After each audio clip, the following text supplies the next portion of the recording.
Fala pessoal, mais um Terceira Venda. Hoje eu posso falar, vou falar toda vez que eu tô com um amigo, né? Isso é bom, né? Hoje eu tô aqui com um amigo de longa data do mercado de terceirização, principalmente de tecnologia. Somos poucos, mas somos presentes. Amigo, parceiro, porque as duas empresas, tanto para a Embed quanto o FindMe, tá dentro do mesmo ecossistema de soluções. E também um apoiador, patrocinador que acreditou no Bootcamp. Então tem um trio aqui de benefícios que a gente tá hoje. E eu tô aqui com o meu parceiro de bancada. Marcelo Bando. E aí, galera, tudo bem? Não, e você esqueceu de falar uma coisa. Ele é meu fornecedor também. Isso, eu fornecedor. Ah, Aí eles e mudou, e posso falar fornecedor não só na empresa que estou hoje, na outra, que gerou bastante oportunidade, né? Onde o pessoal agregou bastante valor na construção também de várias demandas, né? E aí foi o legal, porque assim, ele tá com a mente aberta. E já tô falando do programa aqui já, né? Então, vamos deixar para depois então, Lucas. E hoje a nossa temática vai ser tecnologia aplicado às vendas. A gente fala de tecnologia para a área comercial, mas tecnologia talvez como produto. Como que eu consigo melhorar minhas vendas, trazer percepção para o cliente. Serviço a gente fala que é intangível, né? Poxa, ninguém enxerga, mas dá pra gente fazer isso. E quem vai ensinar isso aqui é o Gabriel. Quem não conhece o Gabriel, provavelmente tá sem internet, mas Gabriel, para quem não te conhece, você, Find Me, explica um pouco quem que é o Gabriel e quem é a Find Me. Poxa, legal, Lucas, Bando, é um prazer enorme estar aqui com vocês. Sou super apoiador e super fã do que vocês estão fazendo com o Bootcamp. Realmente eu acho que a educação é um pilar fundamental para a transformação do mercado. E, poxa, é uma honra estar aqui contribuindo e patrocinando o Bootcamp também. Ainda tem muito conteúdo que a gente vai fazer junto esse ano aí, com certeza. Então, Bom, vamos me apresentar um pouco. Para quem não me conhece, eu sou o Gabriel, sou cofundador e CEO da FindMe.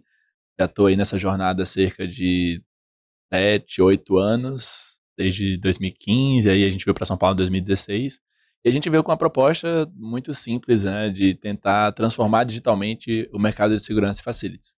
Então a gente começou a entender esse mercado, tipo, caímos meio que de paraquedas nele ali durante uma validação de produto, entendemos que tinha muita oportunidade, era um mercado que faltava muita tecnologia, mas a gente não entendia muito por que faltava tanta tecnologia, por que eles eram tão aversos a isso, por que os serviços não estavam sendo otimizados por isso, né?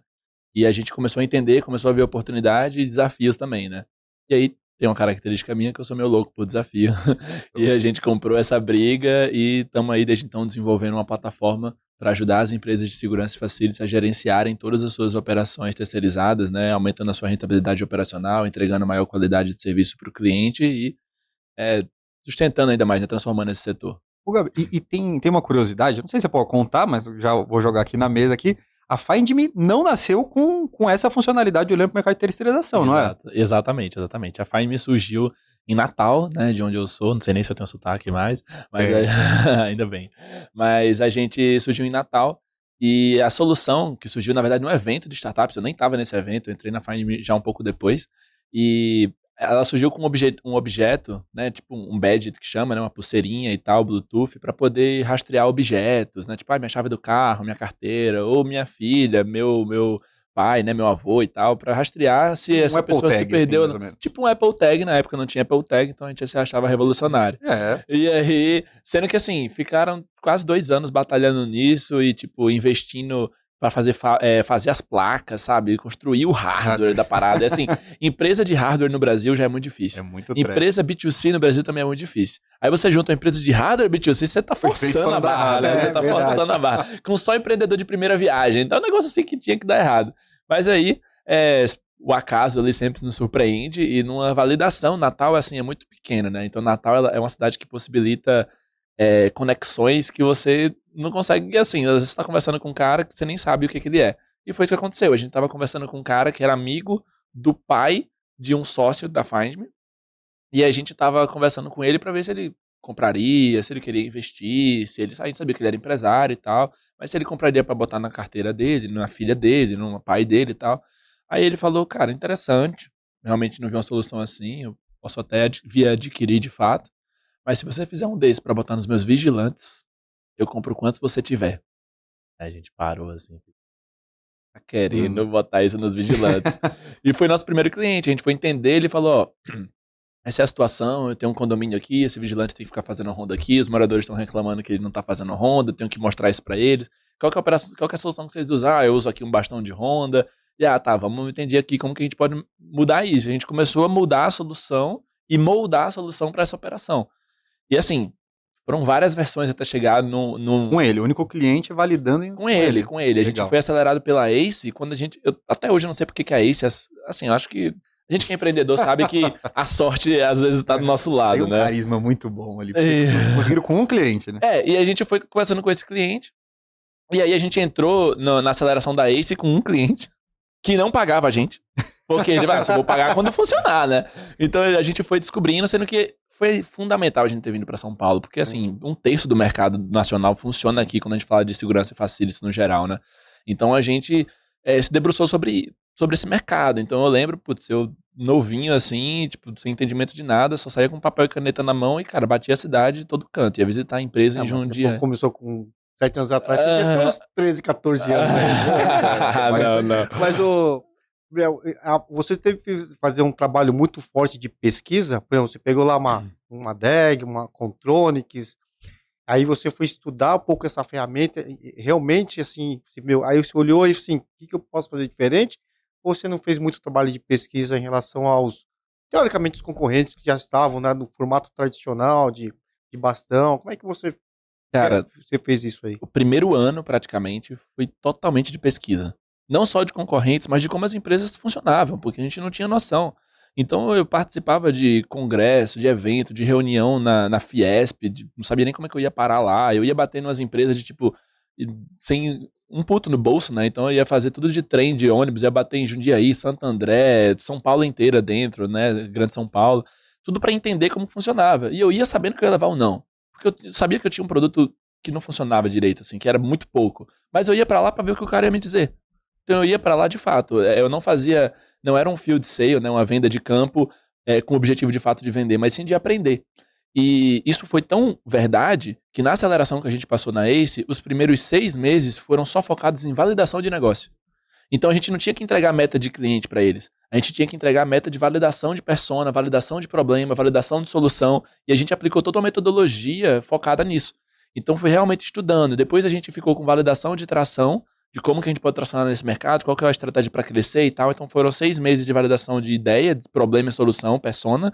Depois mais 6 meses validando o princípio de uma máquina de vendas, de como que a gente poderia construir ali para vender nesse mercado. Então, putz, é um mercado muito offline, é um mercado de muito evento. Eu vou ganhar, na época, né, 2017 ali, eu vou ganhar muito mais me associando a ABSEG, indo nos eventos, do que botando um ads, que ninguém procura aquilo. Então, entender isso é necessário pesquisa. E aí, depois desse 1 ano na aceleração da Ace, a gente ficou cerca de 4 meses dentro de uma empresa de segurança e facilities. Trabalhando dentro de uma empresa, lá na Lapa, de baixo, depois do Mercadão. Foram tempos ali bem difíceis. E assim, era um cubículo, uma sala menor do que essa. A gente com um time de umas 5 a 7 pessoas. E, cara, vendo o dia acontecendo. Eu ficava o dia na mesa operacional, eu ia fazer ronda com o vigilante. Então, assim, eu entendia as dores, eu via como o concorrente funcionava, como a empresa funcionava. E o mais legal de tudo, eu tava vindo totalmente de fora, né? Então, assim, a minha visão não era, tipo, baseada numa ISO, baseada numa norma militar, baseada numa estratégia tática. Não, minha visão era, tipo assim, cara, problema é solução. Problema, solução. Não estava enviesado, né? Exato, não estava enviesado. Então a minha criatividade pôde fluir muito. A minha é do time como um todo, né? O seu time você trouxe também de Natal ou você montou tudo em São Paulo? A gente tem um mix, né? Na verdade, daquela época pra hoje, a gente só tem uma pessoa no time, né? Então a Fine já teve várias fases, assim, de times, né? Ao longo do que foi se construindo. Mas naquela época a gente já tinha ali, eu e meus 2 sócios que vieram. Quando vieram de Natal pra cá, vinham só 3 pessoas. Eu e mais 2 sócios, né? Co-founders ali. E aí a gente foi montando o time aqui. Hoje nosso time tá espalhado no Brasil todo, mas na época tinha já algumas pessoas de São Paulo também. Ô Gabi, você falou de validação. Quando eu converso com meus sócios, a gente pergunta até hoje se a gente alcançou o Product Market Fit, né? Sim. Que pra quem tá assistindo é você entender se o teu produto realmente tem fit com o mercado. Em solução, preço, canal, tudo. Quando que vocês bateram o martelo e falaram, acertamos, a gente tem o PMF, tá validado, agora vamos pensar em tracionar? Foi métrica? Tem gente que usa CSAT, Must Have Score. Como que vocês fizeram para bater o martelo e falar, nós temos fit? Cara, eu acho que o mais importante do que métrica para essa situação específica é você ver o negócio andando. Quando você vê que a coisa tá fluindo, que o processo tá acontecendo, que você tá conseguindo replicar um processo comercial, replicar um processo de implantação e replicar um processo de sucesso do cliente, a coisa está funcionando e você vê que, putz, com perfis diferentes. Eu acho que assim, existem várias validações a você fazer, né? Tem a validação da solução, tem a validação do problema, no caso, primeiro. Depois tem a validação da solução, tem a validação da persona, tem a validação da tecnologia que você usa. E em cada um desses momentos você pode pivotar. Então, por exemplo, a Findme pivotou de ideia principal quando eu falei naquela entrevista. Mas até chegar à solução que a gente tem hoje, a gente pivotou de tecnologia várias vezes. E a gente também já pivotou de processo comercial. A gente já tentou vender por canal, a gente já tentou vender totalmente por field sale, a gente fez outbound, parou, depois voltou agora. Então todas essas validações eu acho que é constante na vida do negócio que você está empreendendo. Mas eu acho que o principal de quando a gente bateu o martelo ali, essa pergunta aparece muito mesmo ao longo da jornada, mas eu acho que o principal quando a gente bateu o martelo foi quando a coisa começou a escalar mais, a gente começou a ver essa proposta de valor e começou a ver os clientes vindo e a gente entregando e o sucesso alcançando, os cases de sucesso. O que aconteceu muito depois de quando eu achava que já tinha batido. Porque até, assim, um ponto que eu falei que tem vários pontos, né, dentro desse processo. Então, por exemplo, a gente tinha visto que tinha uma solução, tinha um problema. Aí a gente construiu uma solução que atende esse problema. A gente entendeu qual que é a persona que a gente fala com ela para poder atingir esse problema. Então, até aqui a gente estava tudo validado. Aí a gente viu que, putz, a venda ali por canal não funcionava e pra gente talvez fosse melhor outbound, porque ads, etc, também é muito ruim no mercado ali, né, pra trazer a empresa e tal. Eles na época não procuravam muito. Sendo que a gente não conseguia barrar algumas objeções, a gente não conseguia vender. E por muitas vezes a gente ficava questionando, cara, a gente tá dando murro em ponta de faca? E aí, a primeira vez que a gente parou pra dizer, tipo assim, cara, a gente realmente tá dando murro em ponta de faca e eu acho que esse mercado não quer inovar, não quer melhorar, foi em 2018. Porque os caras não queriam botar um smartphone na mão do vigilante. Eles não queriam. Eu falava, cara, é impossível. O vigilante quebra um bastão de Honda, por que ele não vai quebrar um celular? E aí a gente tava praticamente ali, putz, desistindo, e aí a Nextel parou de oferecer o Aiden. E a própria... Aquela Honda, né, da Nextel, né? As maiores empresas na verdade, todas as empresas de segurança facilities no Sudeste usavam aquele rádio da Nextel para se comunicar. E a Nextel parou de oferecer isso. E aí ela mesmo começou a oferecer a substituição com o smartphone. A gente falou, opa, tem uma chancinha aí. Aí a gente conseguiu quebrar essa primeira objeção e começou a ter uma primeira curva de crescimento, começou a trazer alguns clientes grandes. Aí a gente falou, opa, então vamos tentar quebrar as objeções. Mas eu te confesso que até a pandemia, a gente ainda sofria muita objeção. Até a pandemia, eu ainda me questionava, de tipo assim, será que esse mercado vai realmente se abrir para poder inovar, para poder resolver? E cara, até o começo da pandemia ali, tava difícil, assim, porque a gente tava até sustentando, a gente reduziu o time para 4 pessoas, aquele perrengue todo que todo mundo passou aqui, né? Mas eu acho que foi uma virada de chave muito grande. Gabriel, e você sempre falou assim, mercado de vigilância. Uhum. Quando você virou a chave e viu uma oportunidade e falou assim, pô, mas isso aqui não é mais Honda, pode ser a gestão de atividade, Legal. você bem coloca, né? E aí viu, pô, eu também posso vender para bombeiro civil, para pessoal de time de limpeza e outras atividades de supervisão. Onde teve esse insight, assim, tipo assim, pô, meu produto não pode ficar só em vigilância. Legal. Eu acho que isso é uma demanda que você vai observando, mas também tem uma questão estratégica nisso. Aí falando de PMF que o Lucas trouxe aqui, tem um ponto muito legal quando você fala de descoberta de PMF escala, é que você tem que focar numa unidade. Uma célula que você realmente resolve aquele problema, consegue vender e consegue resolver isso. E essa célula tinha que te levar para outra célula.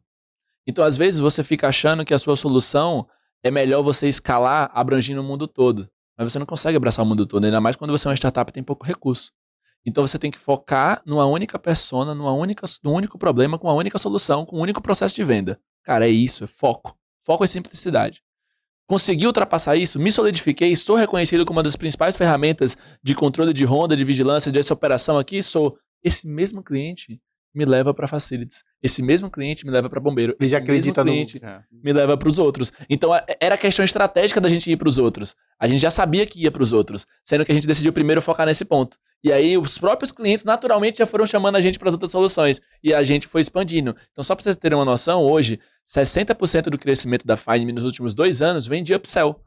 Vem de vendas para os nossos próprios clientes e muitas delas são abrangindo a solução. É pegando uma solução que ele aplicava numa coisa, aplicando para bombeiro, para facilities, para manutenção, para supervisão e assim por diante. O Gab, o Bando ele conhece muito porque ele é usuário da Findme há um bom tempo. Um dos melhores, hein? Um dos melhores. Sabe vender Findme aí. É um canal estratégico, então, pra Find. Sabe que a gente tentou fazer um formato até na Mega Vig lá de fazer um white label, né? Foi bom começar a criar nossos produtos, né? A própria a GR também fez, né? Vamos colocar o nome lá, Mega Control, a própria GR também criou o nome, mas não dá, cara, porque a Find tá tão forte, o nome já considerado no mercado, que é mais fácil, assim, vamos deixar o nome no portfólio bonitinho, mas o cliente te fala que é Find, tá? E o que é legal é que tem o tomador que exige, Que exige, já chegou no ponto pra disso, você né? implementar lá dentro. É já- uma baita sacada, Inclusive, em alguns editais já aparece o nome Find Me. Isso Sim. que é o mais legal ainda, porque por mais que ele falasse, antes falava assim, eu quero um sistema de Honda com 20 pontos. Aham. Esse é o famoso edital. Hoje Famoso. não. Ele falou assim, hoje o ponto é ilimitado. A não ser que seja interno, né? Que a gente fala assim, Isso. que é Mas que também você não paga, é só imprimir o QR Code e botar. Então, assim, hoje o cara fala assim, eu quero um sistema de gestão de atividade. Então, assim, até o nome já mudou, quebrou esse paradigma, né, Gabriel? Cara, isso é muito gratificante pra gente, assim, porque teve uma época na Find Me, assim, que a gente ficava, tipo, indignado. Cara, como é que a gente tá perdendo pra um bastão de Honda, velho? Olha isso. Eu tinha, no escritório, né, quando a gente ficaram todo mundo no escritório, eu tinha um relatório que a gente pegou de um cliente de um mês. Era um mês de Honda, de uma operação simples, com posto de bastão de Honda, com 10 a 15 postos, assim, Honda de hora em hora durante um mês. Eram quase 600 páginas. Um mês. Era isso aqui, assim. E eu tinha lá, na estante, assim. Todo funcionário novo que chegava, o cliente dizia que ia lá, eu tava, isso aqui, ó, tá vendo isso aqui? É isso aqui, porque, tipo... O cara entrega. Então é muito legal a gente ver esse paradigma mudando, e eu acho que uma das coisas mais gratificantes, tanto pra mim quanto pra todo mundo lá na Find Me, é que a gente tá no meio da transformação digital. A gente é um dos agentes ali que estimula de fato essa transformação digital num setor, e isso pra gente não tem preço. Eu acho que realmente a gente, todo mundo lá na Find Me, é algo muito da nossa cultura, que a gente gosta de transformação, gosta de mudança, gosta de ver essa coisa acontecendo, essa digitalização. Então, fazer parte disso dentro de um mercado tão importante, né, para o Brasil, e que tem aberto cada vez mais a mente para essa digitalização, tem sido muito legal. E o legal da ferramenta, quando você fala da vigilância, não precisa nem falar, porque é um produto extremamente importante que você gera valor. Mas na área de facility, ele é muito mais importante. Principalmente na parte de limpeza, você efetivamente gera valor. Um exemplo de hospital. O hospital, a parte de limpeza que faz a limpeza de limpeza terminal, que Do faz a leite limpeza e tal. de leito, eles têm tempo. Tempo, porque assim, tempo de limpeza dentro de um leito lá sem ninguém por 10, 15 minutos, é o tempo que você deixou de colocar um paciente. Então, quando você faz o gerenciamento com a fase de entrada, saída, checklists, você passa a evidenciar o quanto que a limpeza faz parte do negócio do hospital. Sim. Então, quando você, prestador, mostra para o cliente o quanto está sendo eficiente, e é o tempo de entrada, saída e o checklist, a vantagem de tudo que foi programado de limpeza foi realizado, você gera um valor tão gigantesco que antes eles não conseguiam mensurar. Exato. Hoje, através de relatórios, você consegue mensurar cada coisa que o cliente fica assim, de boca aberta. Assim, o quanto você está gerando valor para uma certificação, uma ONA, um Joy Commission, toda uma série de certificações que o hospital exige na relação. Isso a gente está falando só da parte de leitos, né? Aham. De outras atividades, então nem se fala. E é um negócio que o Lucas falou aqui no começo, né, do papo, que serviços é muito intangível, né? Então a limpeza, beleza, você tem que até estar lá para ver o negócio, né? E como que você vai fazer a supervisão disso? Como que você vai controlar? A segurança, então, é a sensação da segurança, né? Então, ter uma ferramenta que comprove que aquele serviço está sendo feito com qualidade é essencial para a prestação de contas. E agora que os clientes sabem disso, todos eles pedem, né? E exigem. Se você não está entregando isso, de fato, eles vão te colocar num outro nível de comparação, né? E o que eu acho legal, Gabi, quando eu olho um pouquinho pra essa trajetória, eu acompanhei talvez a Find Me, não do comecinho, mas eu acompanhei de uma boa jornada dela. Uhum. Eu comecei a Find Me porque um cliente meu na época de prospecção utilizava, e na minha cabeça, o grande bônus, que eu não conhecia muito da parte operacional, mas ele vendia muito, porque enquanto estava todo mundo, não, minha empresa é melhor, a gente investe em treinamento, a minha empresa investe em isso, uniforme, paga em dia, ele ia lá e colocava o software da Find Me na tela e ele transformava uma reunião que era só conversa, ele transformava em algo tangível, que conseguia mensurar, que conseguia trazer retorno de investimento. Então, para mim, eu começava a indicar para os clientes, na época da WA, porque eu falava assim, cara, você precisa, se tem um concorrente que vai apresentar isso, tecnologia, você já tá lá para trás, se você não apresentar pelo menos isso. Sim. E aí eu falava, cara, você precisa contratar, porque você precisa vender, porque você precisa ficar comigo. Se você não vender, você vai entender que o meu produto é custo. Mas, Gabi, quando eu olho muito até para minha base de clientes, eu tenho certeza que eu tenho muitos clientes que não têm uma ferramenta como a sua. Quando o bando fala assim, não, a Find me gera valor. Eu já sou vendedor, tá, gera valor como? Gera valor é muito amplo. Uhum. Além desse aspecto da venda, que eu queria que você falasse o quanto ajuda a ferramenta pro cara do comercial a vender, mensurar o Legal. produto dele, o que você acha que é o principal benefício de quem contrata a Find Me? Ele consegue reduzir custo, ele consegue melhorar a operação e aí, consequentemente, reduz custo? Seja prático, como que ele consegue ter benefício com a ferramenta? Legal. Eu acho que o intuito é focar na venda, né? No processo de Também, venda, mas tá? na empresa, qual o benefício que ela ganha em ter a Find Me? Isso. Eu acho que, assim, da empresa é um macro ali, né? Para quem tem essa dor de controlar a operação, o maior desafio dessas empresas hoje é gerenciar a sua operação, porque 90% dos seus funcionários estão fora da base, alocados em centenas de clientes que você, tipo assim, não sabe o que está acontecendo lá, não sabe qual demanda que está precisando, e a comunicação é terrível, porque ou é um WhatsApp, é um telefone, é por e-mail, às vezes um cliente manda um e-mail reclamando, você não sabe onde é que foi parar isso. Então, para quem sente essa dor de gerenciar uma operação, o benefício é instantâneo, porque a gente te dá controle do que está acontecendo, faz uma ponte digital que a gente fala, né? Você se sente conectado em tempo real com o seu posto de serviço, você sabe se ele está fazendo atividade, se ele está precisando de algum apoio, se ele está precisando de alguma ajuda. Eu consigo agilizar a operação com isso, manter a qualidade, garantir a qualidade do serviço prestado, né? Consigo fazer mais agilidade na resolução de demandas. Então, por exemplo, como que ele verificava isso antes, né? Um supervisor tinha que ir até o local para saber o que estava acontecendo. E o supervisor cuida de uns 50 postos. Ele vai ter ali tipo assim, sei lá, visitar 2 postos por dia, vai visitar um cliente por mês, assim. Na verdade, esse cliente ele vai visitar uma vez por mês. O que acontece durante esses 30 dias que ele não tá lá? Como que ele sabe? Se acontecer um negócio e quando ele chegar lá já tá gigante, um negócio que poderia ser resolvido antes. Ele olha através daquela... Tem uma folhinha no banheiro lá de quantas Tem a vezes... folhinha no banheiro, tem o livro ata nas portarias, né? Que assim... Ainda tem. Tem muito. É a grande empresa grande utiliza. É a grande tecnologia, né? O papel e caneta, né? É super confiável. Então, a gente hoje, quando ele coloca uma demanda, por exemplo, seja uma falha de atividade, ou uma ocorrência, ou uma demanda como, por exemplo, estou precisando trocar meu sapato, eu já direciono essa demanda automaticamente para o setor de almoxarifado, já controlo no SLA, já aviso os responsáveis e o próprio cliente final já consegue acompanhar isso. Então, eu integro todo mundo dentro dessa operação, garantindo menos erros operacionais, que é o que faz muito, assim, muito débito na rentabilidade. Eu garanto uma maior agilidade, eu garanto uma melhor prestação de contas e, consequentemente, uma melhor retenção do cliente. Mas vamos focar na venda lá, que eu acho que é um ponto bem interessante. Porque uma daquelas validações que eu falei que a gente faz, numa dessas validações, eu acabei mergulhando em como que as empresas de segurança facilities vendiam. Porque eu fui entender se a gente realmente agregava valor na venda e se a minha persona para eu vender poderia ser o diretor comercial ou poderia ser o CEO nesse ponto. É uma validação, é uma hipótese. Com certeza. E para isso, assim como eu acompanhei várias rondas e dias e visitas de supervisão, eu fui acompanhar vendas de empresas de segurança facilities. Cada coisa, cara. Feio, né? Abriu o PowerPoint, história da empresa. Quando tinha PowerPoint, eu vi, cara, dono de empresa de segurança brigando com um possível cliente, dizendo, não, quem tem de segurança sou eu. Não, porque o cara dizia que não ia precisar de tal coisa, não precisa de tal coisa. Então eu fui vendo que o negócio ali era mais embaixo e que talvez a Find Me não mudasse o jogo. Mas eu comecei a dar algumas dicas e entender onde que a Find Me pode agregar. E aprendi muito isso com o grupo GR, né? Quando eles fizeram o marketing lá do GR Track em cima e tal. E que foi desse ponto de trazer a tecnologia como aliada num serviço que é intangível e de trazer uma reunião diferente. Então, uma coisa que eu fiz lá nessa época era de tipo assim, próxima reunião comercial, vamos fazer um negócio diferente?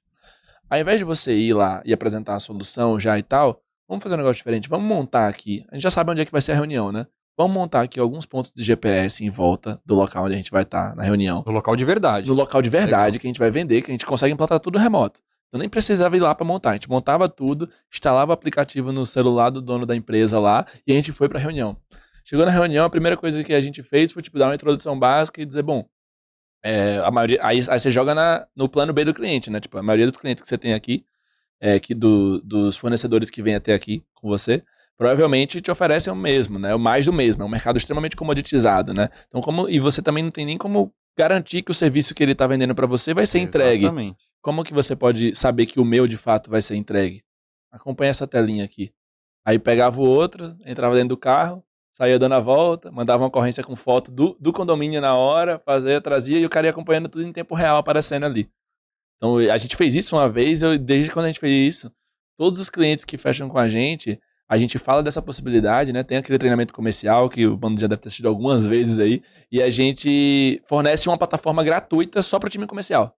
Entendi. Então, tipo assim, tem a plataforma de operações, que é onde acontece o caos ali, né? Onde realmente acontece a operação de fato. Mas o time comercial dos nossos clientes tem direito a uma plataforma gratuita, onde eles podem deitar e bordar. Incluir tudo. Aí eles têm os treinamentos lá embutidos, os vídeos, eles podem montar a operação e a gente sempre indica, poxa, vai no cliente bacana, ou vai fazer alguma demonstração, monta a operaçãozinha, muito simples, todo mundo sabe montar ali, o sistema ajuda você a montar, baixa, pede pro cliente baixar na hora e mandar uma ocorrência, entrar, acionar um pânico, sabe? Essa interação para um negócio que é totalmente intangível, quando ele faz isso, putz, ele tá ganhando muito. Ele consegue experienciar um pouco de como que vai ser o dia a dia dele, e ali tá um benefício para ele. Para ele. Você falou uma palavra-chave hoje no negócio de terceirização e serviço, chama SLA mesmo.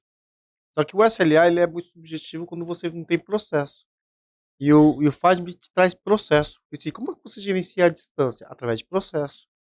Né? Então você sabe exatamente, por exemplo, na área de limpeza, assim, o funcionário B, 2 horas da tarde, onde ele está? Você sabe onde ele está. O que ele tem que fazer? E você, exatamente ele sabe o que tem que fazer. Então você tem processo. O processo garante o SLA. Porque antes você fosse, o meu SLA, você tinha o plano de trabalho, que era na caneta, no papel, ou na Honda, você tem os procedimentos. Só que você não tinha garantia que para você evidenciar ou você gerenciar esse tipo de atividade. Hoje não, você através desses processos, você garante um SLA. Então, quando o cliente fala assim, pô, mas eu não estou satisfeito com isso, né? Com esse trabalho, mas você olha toda a jornada de trabalho, trajetória, você, pô, então tem algum erro de processo.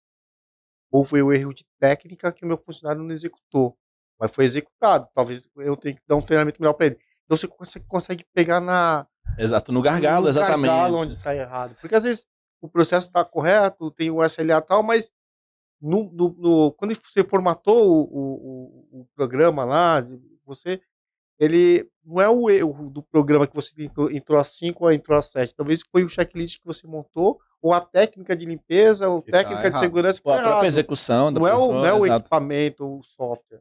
Isso. Daí mas o que é mais legal disso, você consegue detectar na hora. Isso. E é legal, quando você falou, tá totalmente certo, mano, concordo muito. E quando a gente fala de processo, a gente fala de qualidade, e quando a gente fala de qualidade, não tem como a gente não falar de PDCA, né? Que é tipo, uma metodologia para você continuar essa melhoria contínua, e essa qualidade contínua, essa busca contínua pela qualidade dentro dos processos. E quando a gente fala de PDCA, né, para quem não conhece, é uma metodologia de qualidade onde você planeja, que é o P, né, plan, o D de do, de faz, então você primeiro planeja, depois você faz, depois você mensura o que você fez, e com os dados que você mensurou é onde você tem capacidade de atuar, que é o ACT, atuar em cima do que você fez para melhorar.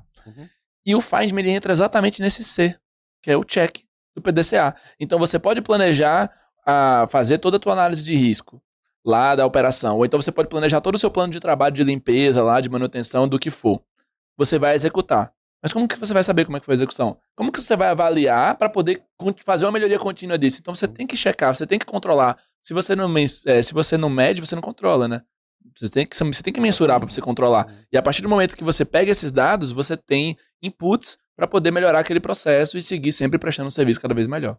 É uma garantia também para o prestador de serviço de que, se tiver algum questionamento do cliente, ele tem lá a prova real do que aconteceu no dia a dia, sai do âmbito da especulação, né?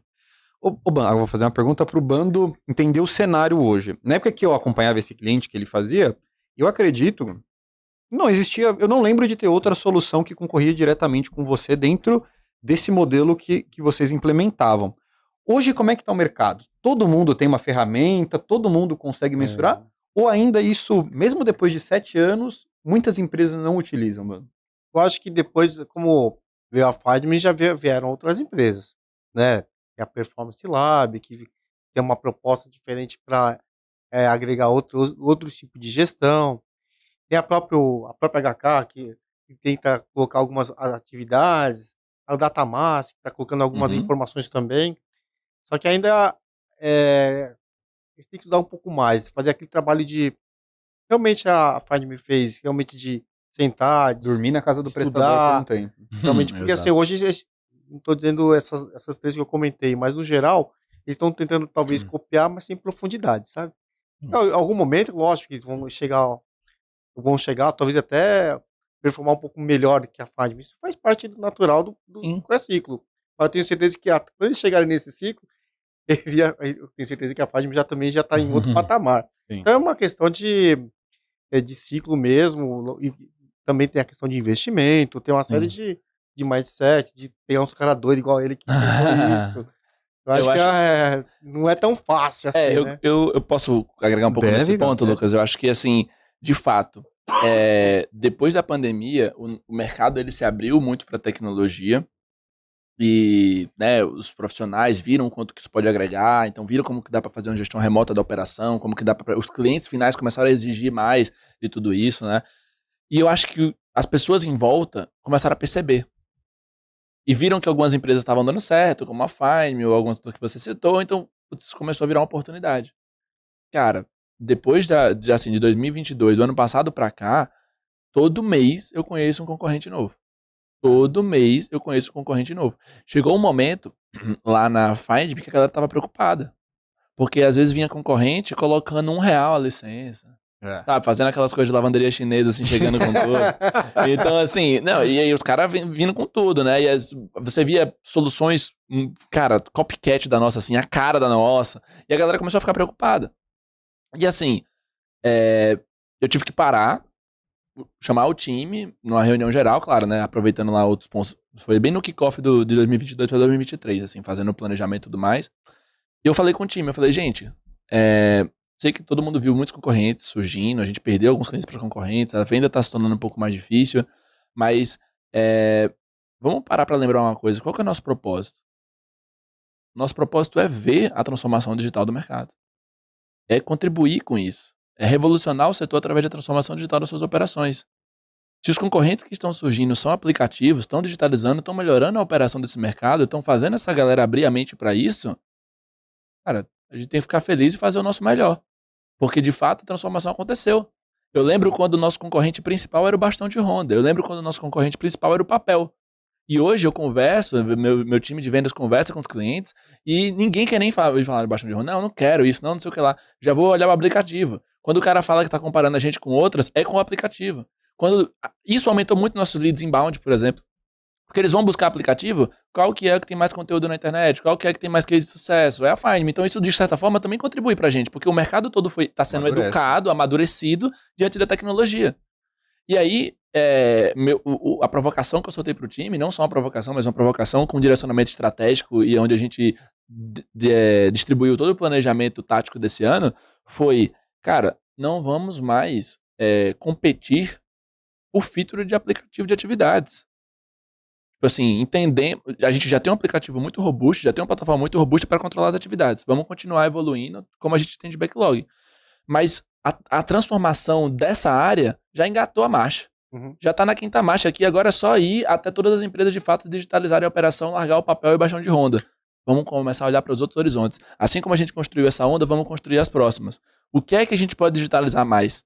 O que é que tem dentro dessas empresas? E aí foi quando a gente começou a integrou com o RP da TOTOS, integrando com o drone da Aeroscan, começando a entregar BI dentro da plataforma, começando a fazer projetos personalizados junto com Key Accounts. Então a gente falou, o que é que a gente consegue assumir de camada de serviço, integrar novos produtos, construir novas tecnologias que esse mercado ainda precisa, e precisa de muita. Tem uma coisa bem legal que eu lembrei agora, antes ele quebrou outro paradigma que foi o famoso botão de pânico.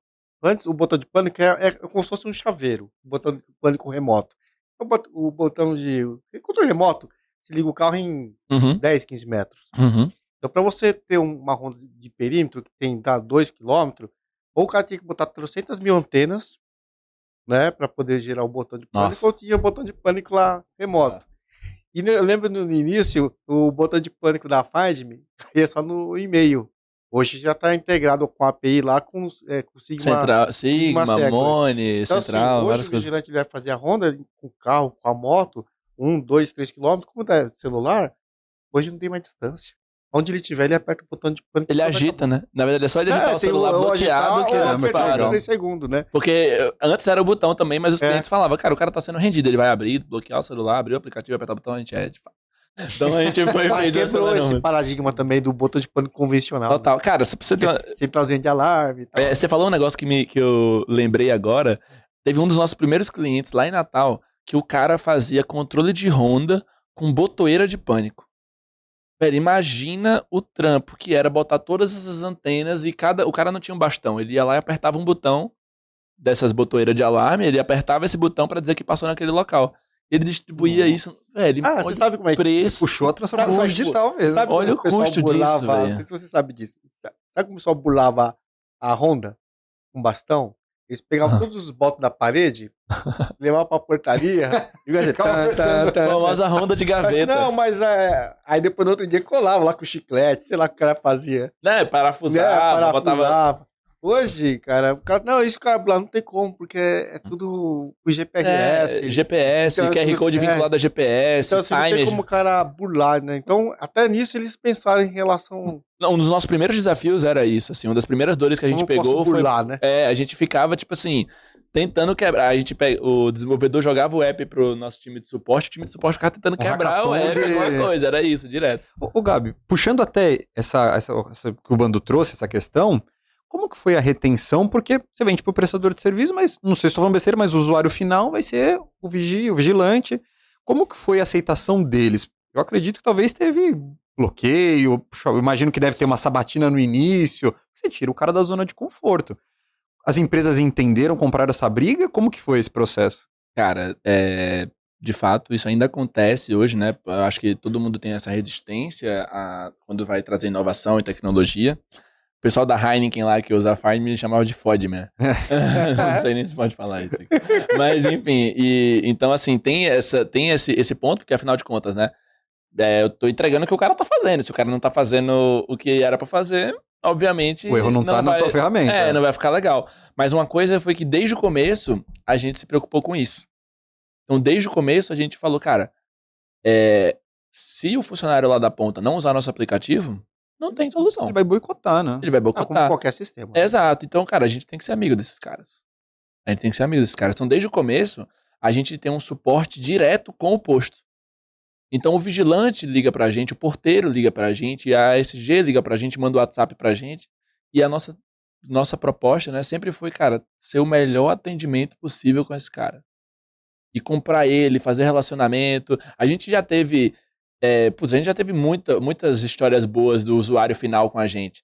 Porque seja de tipo assim, o cara mandando mensagem pra gente agradecendo porque a eficiência dele foi o que permitiu ele ser promovido. A gente já teve cara também que avisou pra gente ligando, qual que é o suporte e tal? Não, tô ligando só pra perguntar aí. Minha empresa tá pagando vocês porque pra gente não tá pagando. Aí ele deu o bizu de que a empresa ia churnar porque tava fechando. Então, assim, a gente acaba construindo muito. Tem a resistência, mas desde o começo, tanto no suporte quanto na hora da venda e da implantação, a gente vende essa ideia para o nosso cliente. A gente faz, olha, isso aqui só vai funcionar se você estiver disposto a modificar a cultura, a valorizar a tua equipe, a qualificar, fazer realmente isso acontecer. Então a gente faz vídeos também para ficar mandando para essa galera, cursos e tal, para a galera se qualificar como usuário do app. Então a gente já pensou em outras campanhas lá atrás que não foram para frente, mas assim, a gente deixava o time pensando mesmo, vamos mandar pegar o vigilante que tem melhor pontuação aí de todas as empresas e vamos mandar um brinde para ele, alguma coisa assim. Legal. Sendo que para escalar isso não era algo tão simples. Mas assim, a gente sempre pensou que sim, esse usuário final ele é fundamental para isso acontecer, né? E a gente defendia ele, porque a principal objeção no começo, lembra, era eu não vou botar um celular na mão do vigilante. E a gente tinha que quebrar essa objeção. E a gente tem que quebrar essa objeção valorizando o usuário final. Porque só assim esse cara vai acreditar. E aí o que a gente fazia? A gente conversava com o usuário final para pegar o feedback dele lá no começo, para poder usar isso no argumento de venda. Então a gente dizia, cara, a gente tem feedback de vigilante que se sente muito mais valorizado por estar usando nosso aplicativo. Não tá sentindo um robô que vai ali e bate o bastão. Não, ele pode participar, ele pode contribuir, ele pode pedir, coisa que ele pede pro supervisor dele. E o supervisor demora 1 mês, 45 dias para devolver, pra resolver essa demanda, ele já pede no app, já sabe que tá todo mundo avisado, já sabe que o problema dele vai ser resolvido. Ou então ele pode, cara, pro cara que não tá fazendo o trabalho é ruim, mas pro cara que tá fazendo o trabalho, certo, é muito bom, porque finalmente ele vai poder ser diferenciado dos demais e vai poder conseguir sua promoção, vai poder conseguir seus bônus e assim por diante. Então, de fato, é uma busca diária de conquistar essa galera cada vez mais, mas eu acredito que a gente já conseguiu a galera que gosta da gente. Gabriel, esse discurso seu aí, ele serve tanto para o cliente final como venda para o prestador de serviço, porque Sim. você está falando um storytelling num formato de venda. Sim. Agora vamos falar de venda. Como é que a Findme vende para o Brasil inteiro? Como é que você tem um time de SDR? Qual é a sua estrutura comercial? Qual é a sua estratégia de vendas? Fala um pouquinho aqui para o nosso pessoal, porque atender o Brasil inteiro não é fácil. Legal, boa, não é fácil, não é fácil. E, cara, isso é uma parte que eu gosto muito, assim, né? Então, acho que se eu for ter uma especialidade, assim, né? Que eu sou o cara mais generalista que eu conheço. Mas se eu for ter alguma especialidade, seria na área de vendas e distribuição, porque eu tive que construir tudo isso na Fime. Tudo que eu soube, eu fui aprendendo e aplicando. Então, a Fime já teve vários modelos, porque foi assim que eu fui aprendendo. Eu fui montando, eu estudava na internet, via lá como é que faz. É outbound, como é que faz? É assim. E na época era só eu, né? Então, eu dizia, tá, eu preciso de inteligência comercial para fazer listas, eu preciso de um SDR e eu preciso de um closer, tá? Então na segunda-feira eu vou ser inteligência comercial, na terça eu vou ser SDR, na quarta eu vou ser o closer. Então era realmente dessa forma, aí não estamos escalando, vamos fazer dessa forma, vamos fazer de outra. Então a gente teve várias formas de testes, né? Mas de fato a forma como a gente conseguiu, assim, grande parte da Fime foi na raça ali no outbound, porque a gente não tinha skills digital e via também que no pouco que a gente investia o mercado não retribuía. Então a gente ficou muito nessa do outbound, mas desde o começo a gente tinha uma estratégia de upsell muito forte. Então a gente fazia um outbound em clientes relativamente médios ou grandes, para que a gente, depois que ele entrasse, passasse numa jornada de sucesso do cliente para poder crescer. Então a gente sempre teve uma estratégia de upsell muito forte, porque o cara, contrato para a empresa de terceirização, cada contrato é um mundo, né? Então aquele contrato eu consigo botar aqui, ou aquele contrato o cliente quer, ou aquele contrato eu tenho interesse, ele vai e bota. E aí depois eu tenho que ir convencendo ele e o cliente dele a ir expandindo para esses outros. Mas a gente sempre soube que, cara, para vender para o Brasil todo, eu tenho que fazer inside sales, né? Eu consigo implantar para todo canto, então eu tenho que vender de dentro de casa, porque eu também consigo implantar tudo remoto, fazer tudo remoto. Então hoje a gente está não só em todos os estados do Brasil, como também em mais 4 países na América Latina, além do Brasil, né? São 5 no total. Então todos esses através de inside sales ou no máximo uma parceria ou outra, né? E aí uma transformação, uma virada de chave foi na pandemia. Porque eu sempre fui um cara de, tipo, processo, venda processo, então processo, pessoa, tecnologia. Então eu sempre fui muito, muito forte em cima da gestão. Então a gente sempre teve, todos esses modelos foi sempre com modelos testados, prazo e tal, processo, métrica, conversão e assim por diante. Mas na pandemia a gente teve que reduzir nosso time para 4 pessoas. E aí quando a gente reduziu o time para 4 pessoas, era eu, na verdade era 2 cuidando da operação, que a gente transformou eles como sócio, eram funcionários, viraram sócios, ficar com a gente nesse rojão. Um cuidava meio que tipo, os dois, na verdade, estavam fazendo tudo para cuidar da operação. Suporte, sucesso, implantação, tudo. Meu sócio, Reginaldo, que era o CTO, cuidava de tudo do produto, tudo necessário do produto. Ele realmente consegue ter esse know-how todo. E o resto era eu. Sendo que eu fazia, estamos no meio da pandemia, eu tenho que fazer uma puta de uma gestão financeira, de uma gestão de pessoas, porque estavam os outros 3 surtando, e eu tinha que cuidar de quando eles estavam surtando, enquanto eu estava surtando, fazendo toda aquela coisa, entendendo o mercado, qual eram os próximos passos. A gente fez uma tarefa de todo dia, todo mundo tinha uma meta de ligar para 3 clientes, todo mundo, para conversar com o cliente, só para perguntar como é que tá superando a pandemia, qual desafio você está precisando. Disso a gente pescava muito insight, que a gente aplicava do produto, de aplicação para resolver, então isso foi uma ação muito legal. Mas uma das ações que eu fiz, voltando para a pergunta, foi que eu falei, cara, a gente não pode, a gente tá perdendo alguns clientes, tá perdendo faturamento, não pode deixar de vender, mas eu não tenho tempo para vender, porque eu tô fazendo tudo isso. Então, cara, eu vou começar a gerar conteúdo, porque esses conteúdos vão ajudar o meu cliente a poder superar esse tempo difícil, né? A gente vai, eu sei que isso vai ajudar eles. E, cara, talvez isso comece a gerar algum lead também. A gente nunca fez algo muito forte para isso, né? E a gente começou, a gente fez até o Seg Talk lá, versão pandemia, né, Lucas? Foi antes do Flow, a gente já fazia podcast. Exato, antes do Flow ali, né? E a gente fez um podcast, eu fiz alguns artigos no LinkedIn, eu começava a fazer isso, né? Então, tipo assim, trabalhava ali durante o dia, fazendo alguma coisa ou outra, conteúdos, né, financeira, e estendia à noite fazendo... Aí fiz uma playlist, eu demonstrando a coisa, tipo, o produto e tal, e aí caía o lead, começou a cair um lead ou outro, assim, por conta dos conteúdos orgânicos. Aí eu caía no meu WhatsApp, eu não tinha tempo, eu tava em outras reuniões ou algo do tipo, eu ia conversando no WhatsApp, mandava uma playlist, que eu gravava à noite, mandei uma playlist, fechei o primeiro cliente, só no WhatsApp, só com playlist. Aí eu falei, tem alguma coisa aqui, posso ir mudando esse modelo. Aí eu comecei a investir, quando a gente começou a ir crescendo, né, dessas 4 pessoas, fui começando a fazer as primeiras contratações, eu montei toda uma estrutura baseada, matei o outbound. Eu falei, vamos voltar, e eu não vou ter outbound, vai ser só inbound e ads. Primeiro foi os primeiros, 6 ou 8 meses só de inbound, gerando conteúdo e tal, gerando conteúdo, e buscando fazer upsell. Então foi um momento que o upsell foi para 75% do nosso crescimento, 80% do nosso crescimento, porque eu tava ali maturando. O inbound demora, né, a pegar. Caramba. Mas a gente foi focando no inbound para trazer esse lead. Depois de um ano mais ou menos, a gente colocou o ads. E aí foi fazendo ads, inbound, foi traindo isso. E aí a gente começou a vir uma média ali de uns 20 a 30 leads por mês qualificados. Como eram qualificados, porque o nosso mercado é muito nichado, o nosso conteúdo era muito nichado, esse lead ele já caía direto no vendedor. Então eu nem fazia um tratamento antes, ele caía direto no vendedor, o vendedor fechava ele, e como os leads quando os leads eram pequenos, era tipo poucos dias, assim, uma semana, 10 dias a gente fechava.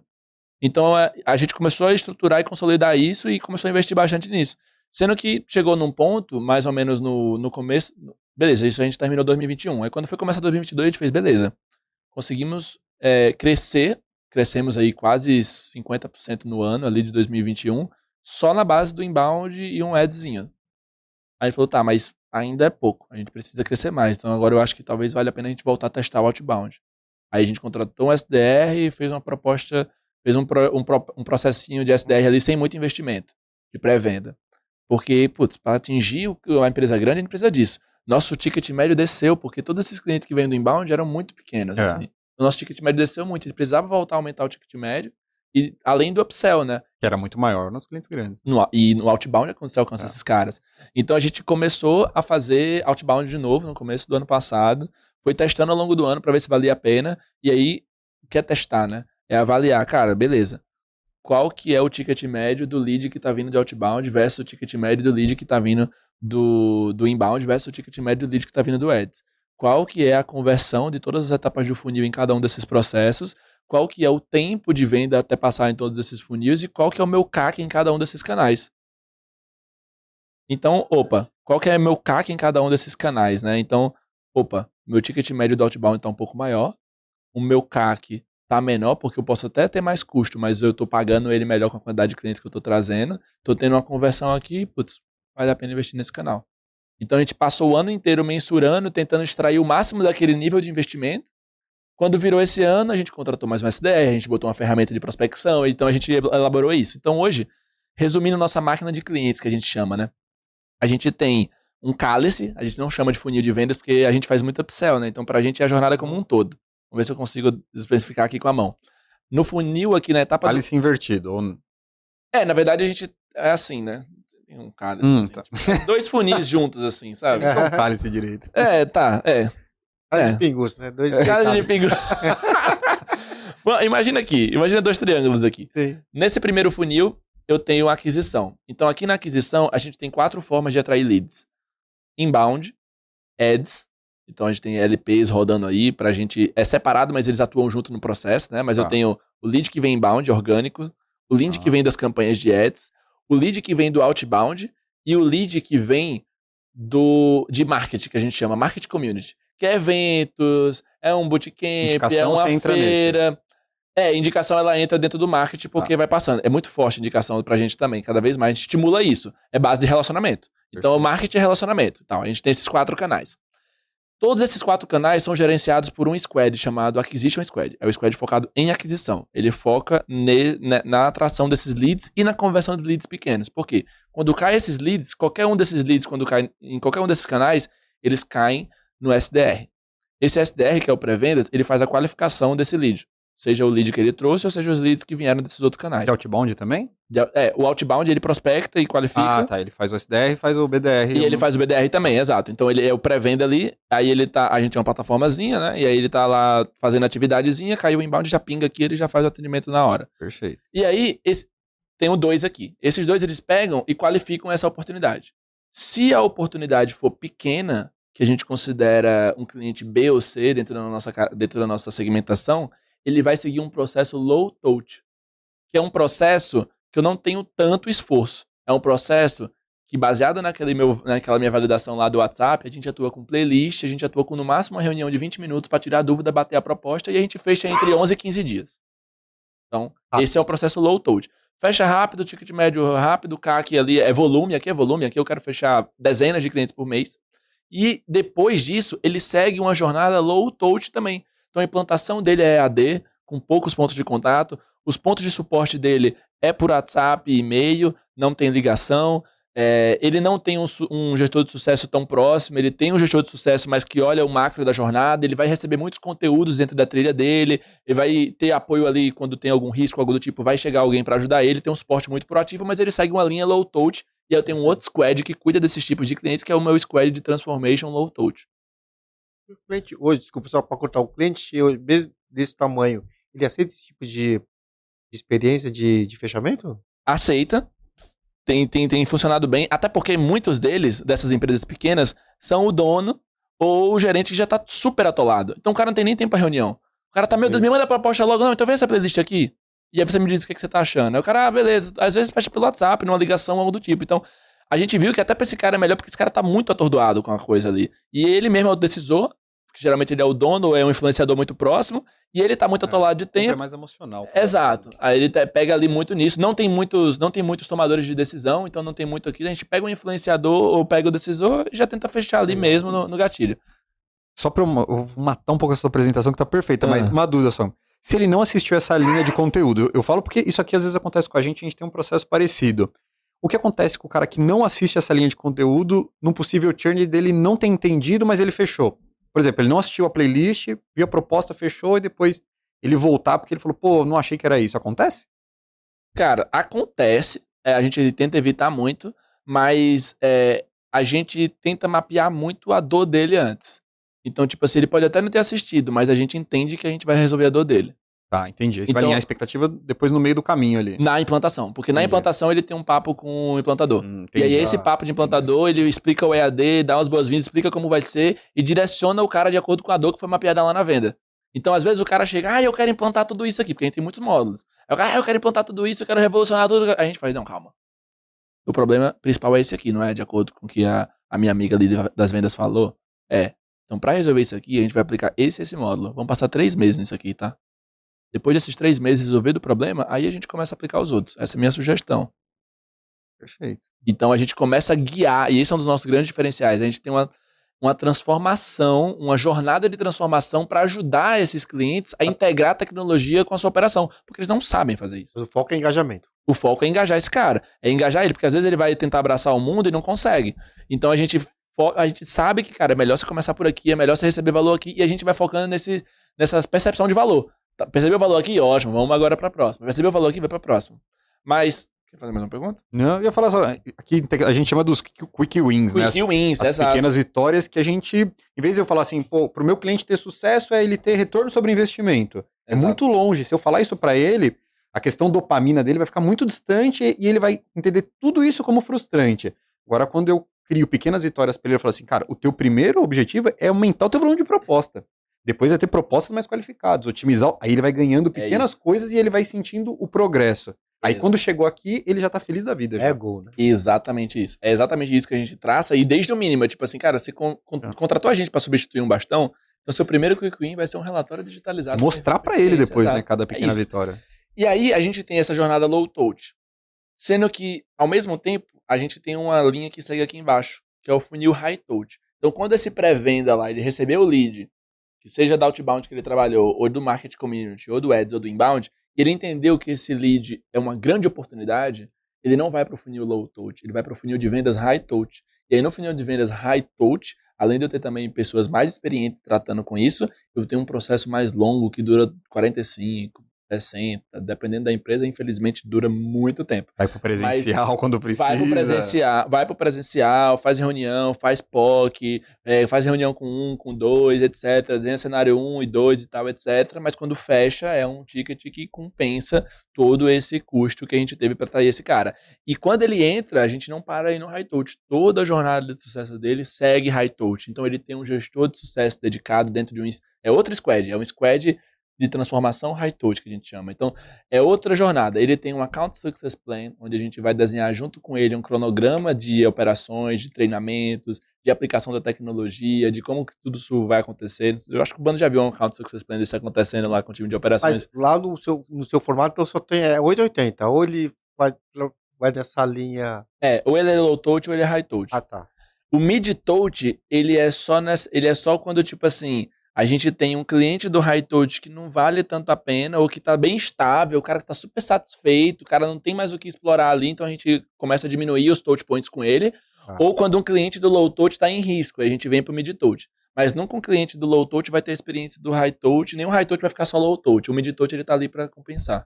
E porque o low touch do Gabriel já é quase Não, já é um serviço melhor do que muitas outras quando você empresas. pensa em low touch, você procurar esse conceito na internet, basicamente você 100% self-service. É um Spotify, é um Pipe Aí é Drive. o no touch, né? Eu não tenho contato nenhum. Não tem contato nenhum. E o seu critério é faturamento. Na verdade, a gente lá atrás, tá até precisando fazer uma nova segmentação disso, mas lá atrás a gente segmentou para entender qual. O faturamento ele guia isso, mas para entender qual era a divisão certa do faturamento, a gente segmentou a nossa base de clientes. Quando a gente chegou mais ou menos nos 100 clientes, hoje a gente está com uns 300, né? Então já precisa dar uma renovada. E tem faturamentos muito mais altos do que era antes. Mas quando a gente tinha uns 100 clientes mais ou menos, a gente dividiu esses clientes, né, a gente botou algumas métricas. A gente botou faturamento, a gente botou número de suportes abertos, uma média de número de suportes abertos, a gente botou NPS, a gente botou LTV também, né, o tempo que ele fica junto com a gente e tal. A gente pegou tudo isso, padronizou e começou a entender se tinha algum padrão. E aí a gente viu, opa, ó, esse cliente aqui tá bem parecido com esses daqui. Esse outro aqui já tá mais nesse padrão de baixo. A gente viu, tá, beleza, então esse cliente aqui, então dá para dizer que a partir de tanto, esse cliente vai ter um comportamento. E a partir de tanto, esse cliente vai ter outro comportamento. E a partir de tanto, esse cliente vai ter outro comportamento. Então a gente tem low e high touch, mas a gente tem A, B, C e key account. Então a gente tem segmentações. Já tem que segmentar de novo, mas foi assim que a gente fez esse padrão para poder entender. Então, por exemplo, poxa, um cliente maior, ele exige mais.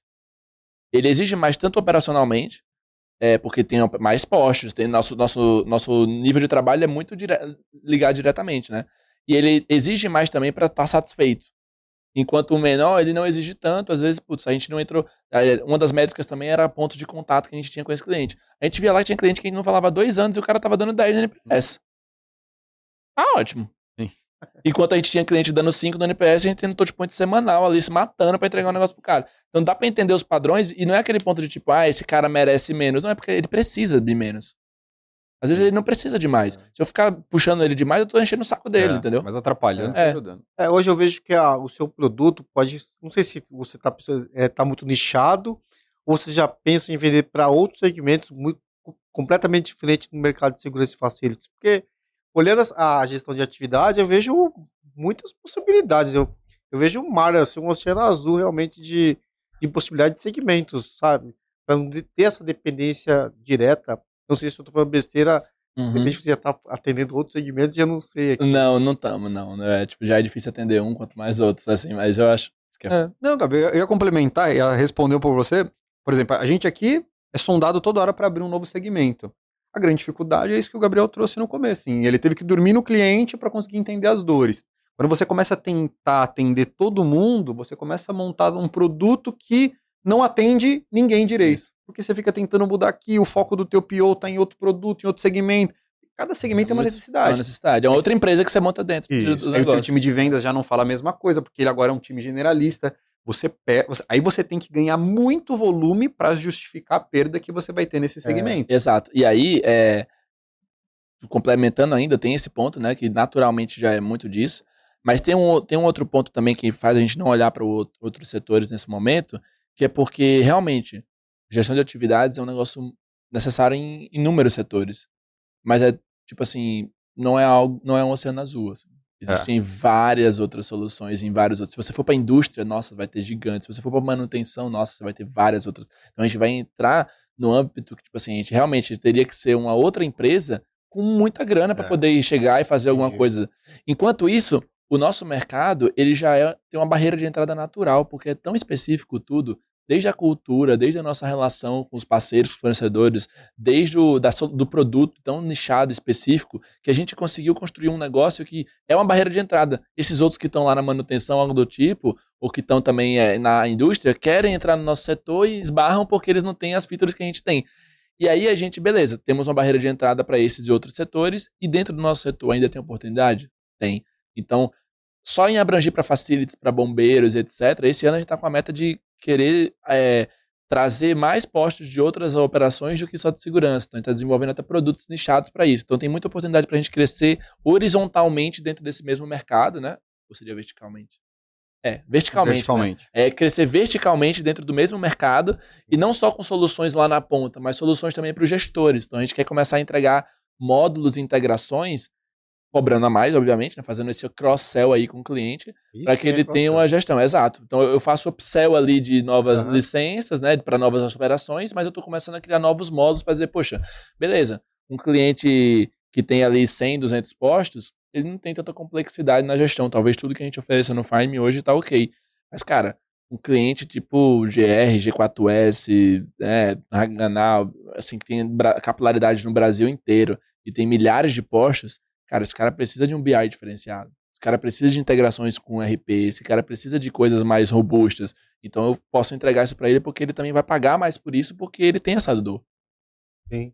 Gabi, eu tenho uma curiosidade do teu outbound. Eu trabalho com outbound há muito tempo, então eu acho muito legal entender os cenários, principalmente o cenário de mão de obra terceirizado. Aqui a gente já testou muitas vezes, e a gente nunca parou com outbound, mas a gente mudou muitas vezes o modelo. A gente tinha um ciclo de vendas também muito rápido, só que a gente via que a gente tinha uma taxa de conversão no outbound infinitamente menor do inbound, é até normal, mas era muito contrastante. O que a gente começou a fazer de mudança no meio do caminho? Não sei se isso acontece com você, mas o nosso outbound era muito direto porque a nossa taxa de conversão de ligação era muito alta.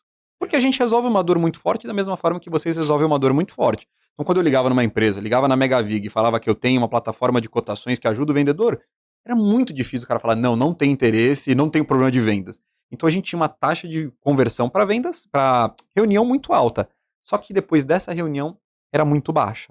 Aí a gente começou a entender que talvez esse ciclo era muito rápido, de percepção, e hoje a gente faz um outbound muito mais cadenciado.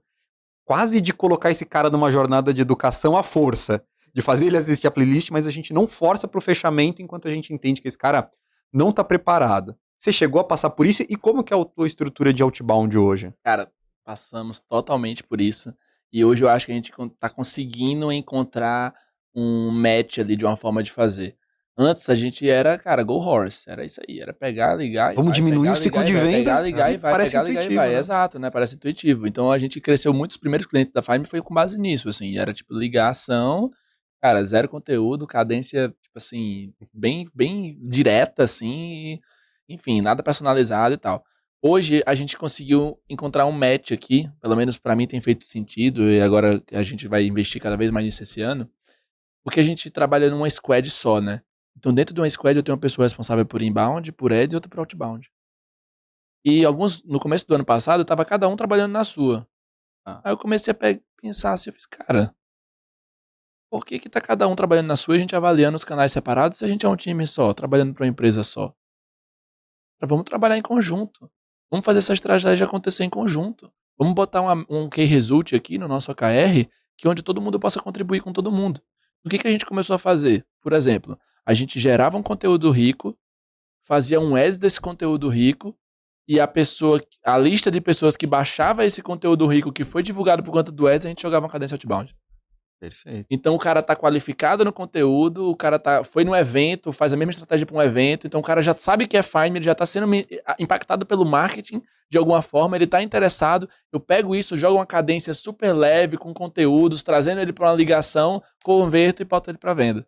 Então a gente juntou todo mundo ali e força total. Você diminui a conversão no meio do funil, porque você tá sendo muito mais light na tua abordagem, sem muita agressividade, mas a tua conversão lá na ponta aumenta muito. Aumenta, mas eu não parei de fazer as listas de outbound direta também não.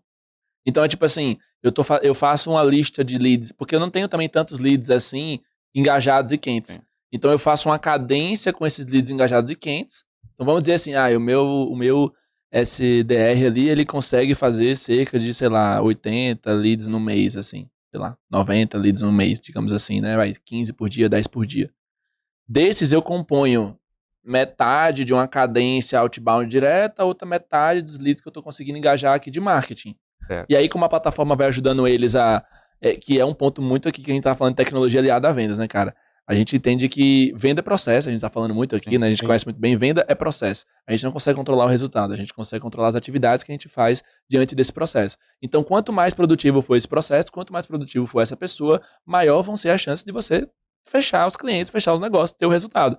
Então, essa ferramenta de outbound, né, e tem várias por aí, ela é muito boa porque ela já traz pro SDR direto a atividade que ele tem que fazer, independente de qual cadência é. Eu fazer assim, o pitch é esse, o e-mail é esse e tal, você só vai dar um clique ou dar uma ligação. Então você consegue fazer esses testes de rodar várias cadências ao mesmo tempo, e até melhor, pelo menos o feedback que a gente tá Sim. tendo, é até melhor pra pessoa que ela não fica estilo telemarketing falando a mesma coisa sempre. Ela começa a cadenciar, aí ela agenda o inbound, depois ela vem agenda o outbound, ela vem, aplica uma cadência mais suave, outra cadência mais forte. Então, a gente tá encontrando esse mix. Mas sim, a gente tá perdendo no volume, mas a gente tá buscando ganhar na qualidade. E tem que pensar também que, pensando nesse mercado nichado, empresas de vigilância no Brasil hoje são 2.300 empresas, Exato. e pela Abras, pela Associação Brasileira de Serviços, são mais ou menos 9.000 empresas de facilities. Exato. Então, a gente está falando de 10.000 empresas. O cara fazer um outbound... Sim, pronto, desenfreado. acabou o lead. No nosso CRM, acabou o lead, Você tá entendeu? falando de 10 mil empresas, no nosso CRM tem umas 5 já. Então, Tipo, já acabou o lead, né?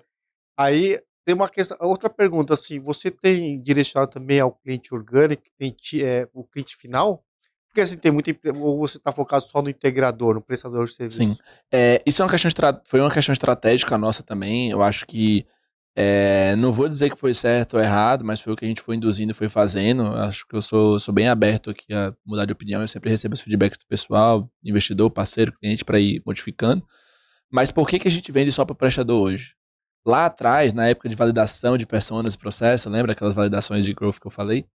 A gente tentou vender para o cliente final.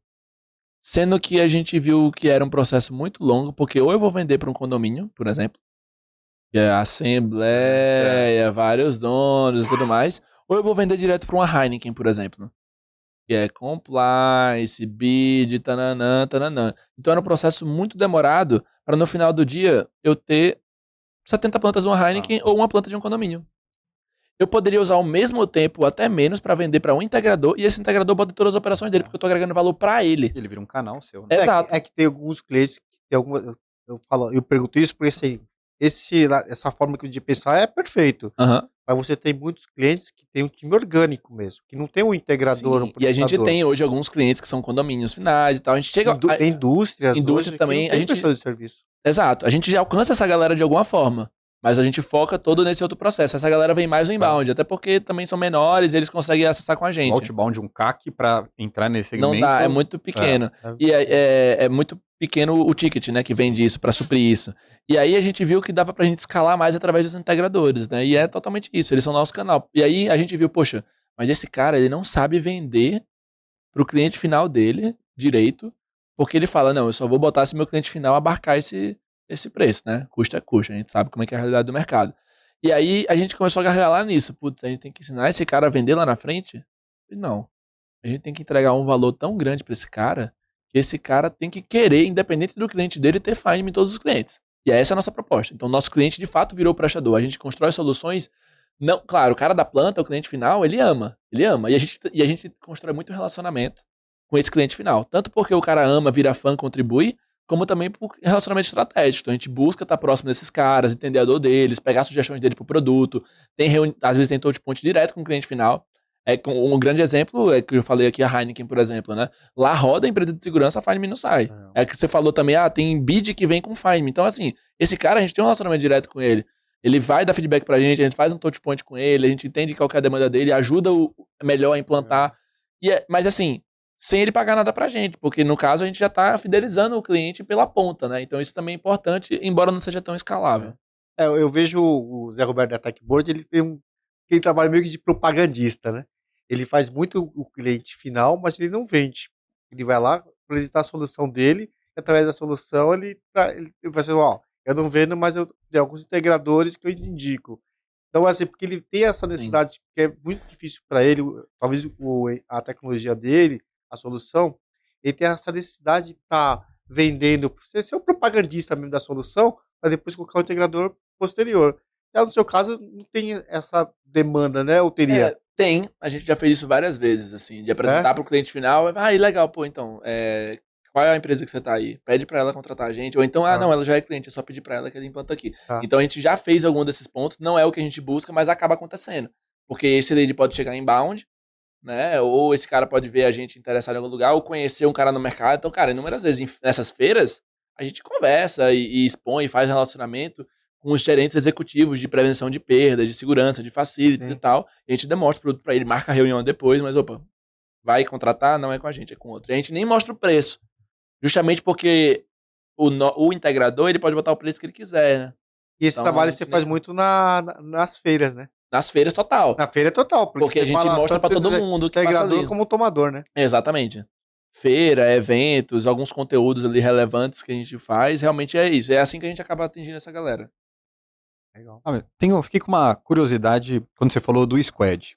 Você fez essa transição de talvez tirar o departamento e colocar todo mundo com o Sim. mesmo objetivo. Então, Exato. Squad de aquisição. Aqui a gente também chama time de aquisição também. A gente parou de chamar de time de vendas. Porque tem marketing, tem todo mundo junto. Isso, e aí faz muito sentido eles estarem juntos, né? A nomenclatura, eu falo que parece uma coisa besta, mas ela faz todo um alinhamento mudar.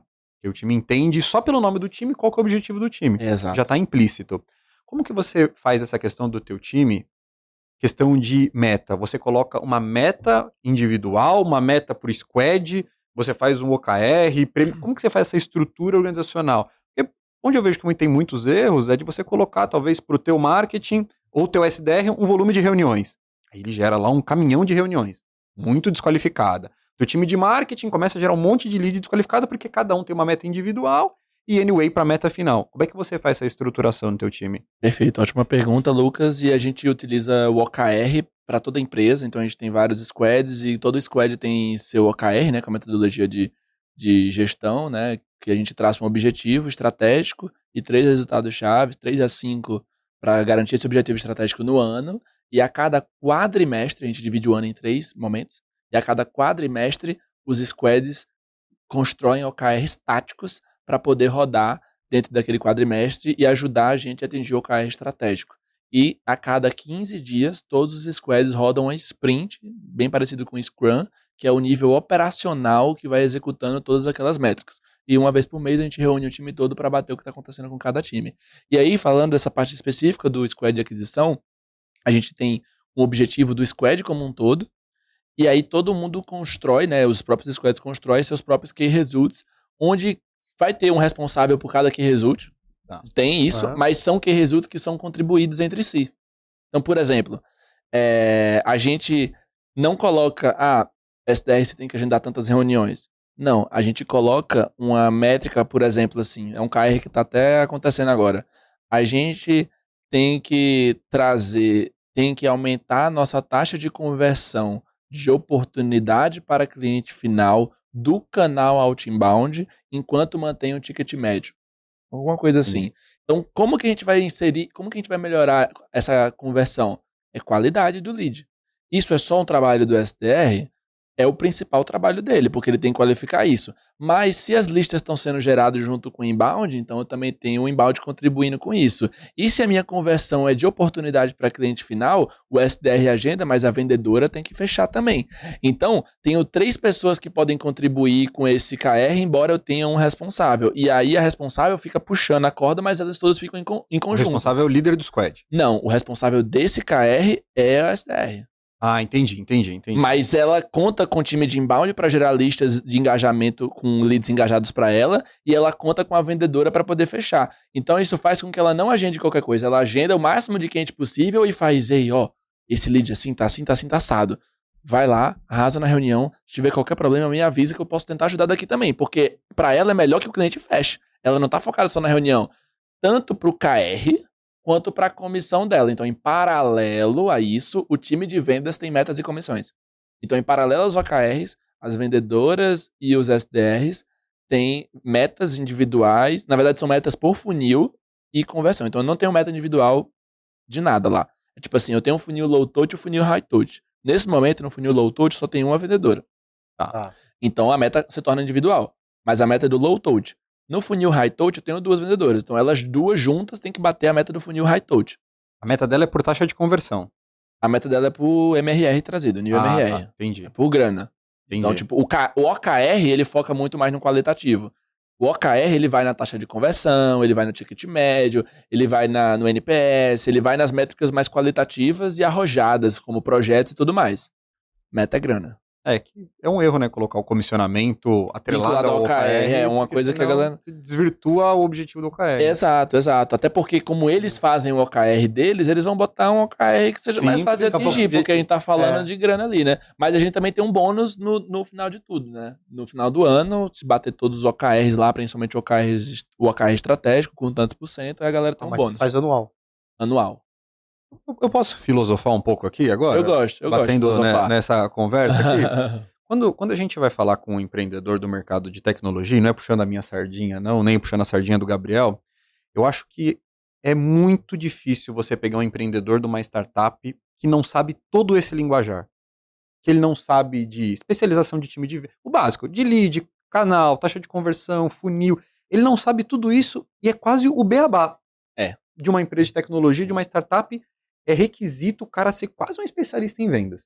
Até se você pega os gurus hoje do mercado, todo mundo era quase um empreendedor do mercado de tecnologia. É o básico. Quando eu trago esse mesmo cenário para o mercado de terceirização, eu vou falar com os empreendedores, tem não quero errar nas palavras aqui, mas eu acho que a questão aprofundamento de vendas muito distante, Bando, do mercado, por exemplo, comparado com o mercado de tecnologia. É verdade. Você vê que tem essa distância do mercado de terceirização, que talvez está muito mais focado na parte operacional e pouco conhecimento nessa parte de venda. Cara, eu posso falar com propriedade, que eu trabalhei nas grandes empresas G4S, GoSil, Grabber, e eu ia te falar que ninguém tem essa linguagem. O famoso funil de venda, o CRM lá já era. Mas eu não queria Quando tem CRM, né? Quando tem CRM. Eu não queria restringir na língua, porque parece que a gente só fala bonito. Mas o que eu acho que o que falo dos falta processos. o que falta pro pessoal é um pouco de a gente fala um pouco mais de ciência mesmo, fala um pouquinho mais de técnica. Ainda eu acho que, não sei se é porque a terceirização do Brasil é novo, né? Tem 100 anos, 16. É novo. É até parece engraçado falar novo, mas acho que a questão não é questão essa. Eu acho que é a forma de contratação dos profissionais de vendas e marketing do setor de serviço. Ou continua sendo, hoje, na maioria das empresas que eu trabalho, ou é filho do dono, é parente do dono, é cunhado do dono, e muitas vezes não é um profissional da área de comercial, não é um profissional da área de marketing, e não tem essa linguagem uma linguagem dessa para vocês. Eu até falar para vocês assim, quando a Yara for colocar os recortes e tal, tem que botar um monte de legenda lá, né? Porque é legal assim, e é importante até essa provocação para vocês, pessoal que estão assistindo, pegar toda essa linguagem e procura no Google, cara, e vai fazer todo esse trabalho. Eu particularmente, eu tenho um pouco de dificuldade, não vou dizer que não tenho, mas estudei bastante, sim, tenho estudado, eu tenho aprendido bastante com o Lucas, porque eu tenho um pouco de vergonha, tem coisas que vocês falam, 3 ou 4 siglas que vocês falaram, eu acho que eu entendi quase 90%, mas tem 3 ou 4 que eu não conheço. A gente força também, né? A gente dá uma forçada. Deu uma forçada. É natural, mas a gente força. Eu vou me humilhar aqui, mas... Eu acho que a gente não deu uma forçada. Vou te explicar, talvez, por conta... É uma forçada natural. O meu inglês é péssimo. É péssimo. Só que quando você vai buscar, por exemplo, as principais literaturas de vendas, uma receita previsível, um hipercrescimento, um spin selling, esse é o linguajar do livro. Então, você acostuma, não é porque a gente quis gourmetizar. Não, total. É tipo assim, e principalmente conteúdos. Desde quando eu comecei a empreender com startup em 2014, mal tinha conteúdo em português. Sim. Então o primeiro conteúdo de fato rico que eu li sobre startup foi The First Steps to the Epiphany, que é o livro do Steve Blank, que é a bíblia, que é dessa lapada, assim, todo em inglês. E tipo assim, meu Deus, tipo assim, foi um passo. The Sales Acceleration Formula, que é outra bíblia muito do bom mercado de tecnologia. Mas, talvez eu sinto, vamos filosofar agora, tá? Eu sinto que talvez é uma questão de necessidade. Você fala assim, não, o cara é família, ele não vem do mercado de marketing de vendas, mas eu não vim, eu vim de TI, e o Gabriel também não veio com esse background de vendas e marketing. Eu tenho uma hipótese, já que é pra filosofar, eu tenho uma hipótese. Eu acho que, pensando agora, tá? Eu acho que, é um bom questionamento, Lucas, mas eu acho que as empresas de tecnologia, startups, elas têm uma característica principal, que é o quê? Distribuição. Ela tem que começar e escalar esse negócio. É uma característica principal ali que diz o nome startup, né? De começar e crescer de uma maneira escalável, um modelo de negócio que seja repetitível e escalável. Então, é natural que essas empresas, para de fato existirem, elas pensem no canal de distribuição. Elas pensem em modelo de venda. Elas aprendam isso. Então, o beabá é necessário porque esse cara, no começo de tudo, antes mesmo de ter produto, ele tem que estar validando como é que ele vai distribuir isso. Então eu acho que por isso que talvez seja tão natural empreendedores de tecnologias estarem bem vinculados a vendas. Quando a gente traz esse mesmo olhar para o mercado de terceirização, é outro mundo, porque a maioria das empresas de terceirização são lifestyle business. A empresa do cara, e o cara é o dono, e o cara tem um helicóptero, um cara tem um carrinho de luxo, um cara vai lá e mal passa na empresa. Então, a necessidade de crescer aceleradamente, de buscar novas formas, de buscar distribuição e de destravar isso, talvez realmente não exista, que é a necessidade que você falou. E aí, a bucha fica muito mais aonde? Na operação, que, cara, tem uma necessidade gigantesca de fazer e entregar isso. Então, talvez isso explique um pouco desse teu questionamento. E tem um pouco, assim, do old school, porque, assim, esses grandes empresários que têm helicópteros, não quis citar ninguém aqui, tá? Eu não quis citar ninguém. De certa forma, eles têm aquele sucesso pessoal lá, que tem lá seus bilhões lá de faturamento anuais, né? Então, assim, eu não sei se que também... ele não lembra que a rentabilidade é só 5%. Eu não sei se também tem uma questão de geração, se a gente começar a pensar um pouquinho de geração. Hoje, você pega uma pessoa na idade de vocês, eu sou bem mais velho que vocês, óbvio, né? Não parece. Não parece. Não parece, não. Pai, mas... Eu tenho mais cabelo branco que você, mano. Mas ser seu tio, mas, assim, mas é natural mesmo. Eu comecei a fazer uma pós agora de controladoria e finanças. Nada a ver, né? Na verdade, pra mim tem tudo a ver. Sim. Mas assim, na minha classe de 26 alunos, acho que eu sou o segundo, terceiro mais velho. Mas assim, eu já percebo uma baita de uma diferença. E é legal essa convivência com o pessoal, embora no início. E hoje o meu pessoal, eu tenho os jovens aprendiz na empresa, e eu também falo outra linguagem. Então muda muito essas coisas. Muda muito. E que tá cada vez menor o espaço de tempo para mudar. Só que ainda não tive essa experiência de trazer um vendedor com esse pensamento assim, um pouco mais técnico. Não ter uma experiência de segurança, nada disso, mas essa linguagem técnica de... eu acho que isso é um ponto... toda essa linguagem... Eu acho que isso é um ponto muito importante, Bando. LTV... até explicar. Você vai botar a traduçãozinha, né? Depois não tá. Mais ou menos. Se ferrou, LTV, aí você bota lá. Mas uma coisa que você falou muito legal agora, Bando, também é das pessoas. Não só geração, mas das pessoas. O nosso mercado, ele é caracterizado por rodar as mesmas pessoas. Por 20, 30 anos. Então a galera não se conhece porque trabalhou junto em tal empresa. Se conhece porque trabalhou junto em empresa X, Y, Z e fez tal, Y, Z. É as mesmas pessoas rodando. E isso faz com que, de fato, o mercado não inove, não abra a mente para outras coisas. Então, é raro você ver jovens ou então pessoas de outra área. Então, você vai contratar um supervisor, você quer saber se o cara trabalhou já como supervisor em outras áreas. Você não quer arriscar pegar um engenheiro um engenheiro que nunca trabalhou no mercado de serviço, mas trabalhou, sei lá, com projetos de qualidade, trazer ele para cá e ver o que ele pode oferecer. Até porque também isso é outra cultura que a gente percebe, né? E claro, não quero generalizar, tem muitas empresas cada vez mais abrindo a sua mente aqui, mas uma outra característica do mercado, além de não trazer as pessoas, é o top-down, né? Tipo assim, eu não vou trazer alguém que pensa diferente de mim porque eu quero que a pessoa faça o que eu quero. Então eu vou trazer uma pessoa que pensa igual a mim ou que pense ou que já está acostumado com isso daqui, porque ela só vem aqui para receber ordem. Ela não vem aqui para poder falar e sugerir e querer que a empresa busque outros caminhos. Então isso tudo vai minando cada vez mais o mercado, né? Gabi, tem essa questão muito forte. O Bando tem isso, que é a questão humildade intelectual. Tá sempre aberto para aprender. Como é que você vai fazer a gestão? Você contrata um vendedor que entenda tudo de processo, vamos falar dessa máquina de vendas, ele entenda. Como é que você vai fazer a gestão de um cara que você não entende nada do que ele fala? É difícil. Existe um receio da outra parte. Mas aí, a humildade intelectual de você tá aberto. Porque também, quando você olha para o mercado de tecnologia, máquina de vendas, tudo mais, o mercado erra muito nas questões de processo quando ele começa a esquecer talvez os princípios de vendas. De focar no cliente, da parte de persuasão. O mercado não faz tudo, pelo contrário. Até esses empreendedores que estão no topo, eles têm seu mérito. Aqui talvez eu tô falando pro cara do pequeno, médio porte que ele precisa tracionar, porque eu penso em crescimento não como uma estratégia opcional. Tudo bem, tem o lifestyle de você viver do negócio, mas eu vejo hoje crescimento como estratégia de sobrevivência. Porque tem ainda mais quando a gente fala de facility de segurança, tem uma empresa em cada esquina fazendo a mesma coisa, fazendo a mesma coisa, mesmo preço ou mais barato. E agora focado em crescer. Então se você fala assim, não, eu não quero, eu não preciso mais disso, eu vou ficar aqui com meus clientes, eu ganho um, perco um, você tem uma probabilidade muito grande de quebrar. Gigantesca. E detalhe, né? Tudo que a gente tá falando já é investimento em ROI, né? Porque Total. assim, não é que só questão de ter sigla ali ou sigla aqui. Na verdade, no final, no final da história, é onde eu quero chegar e Isso. qual o faturamento que eu quero alcançar. Essa é a linguagem né? universal. Exato, Alcançar. exato. Agora, para No chegar final do nisso, dia é o bolso ali que você tem que canta. fazer uma série de avaliações de várias técnicas assim, em algum momento tomar risco, menos risco, botar investimento, menos investimento. Só que hoje não dá para errar tanto, né?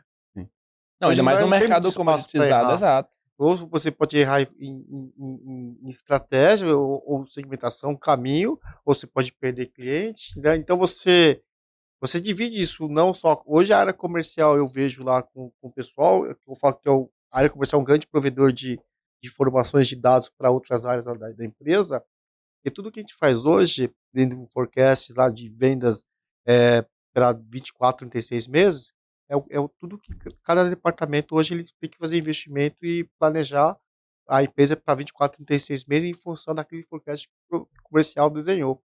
Então, assim, se o comercial desenhar uma estratégia errada dentro daquele mapeamento, todo mundo vai errar, entre Total, aspas.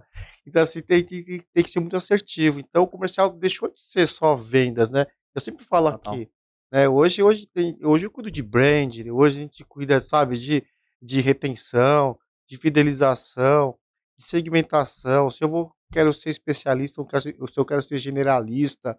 Hoje a gente vai falar assim, o que eu quero deixar de legado, Uhum. qual é a proposta da empresa, o propósito. Então, assim, eu falo para o departamento assim, eu quero alcançar, por exemplo, eu quero ser o melhor, por exemplo, assim, melhor empresa de segurança no setor de saúde.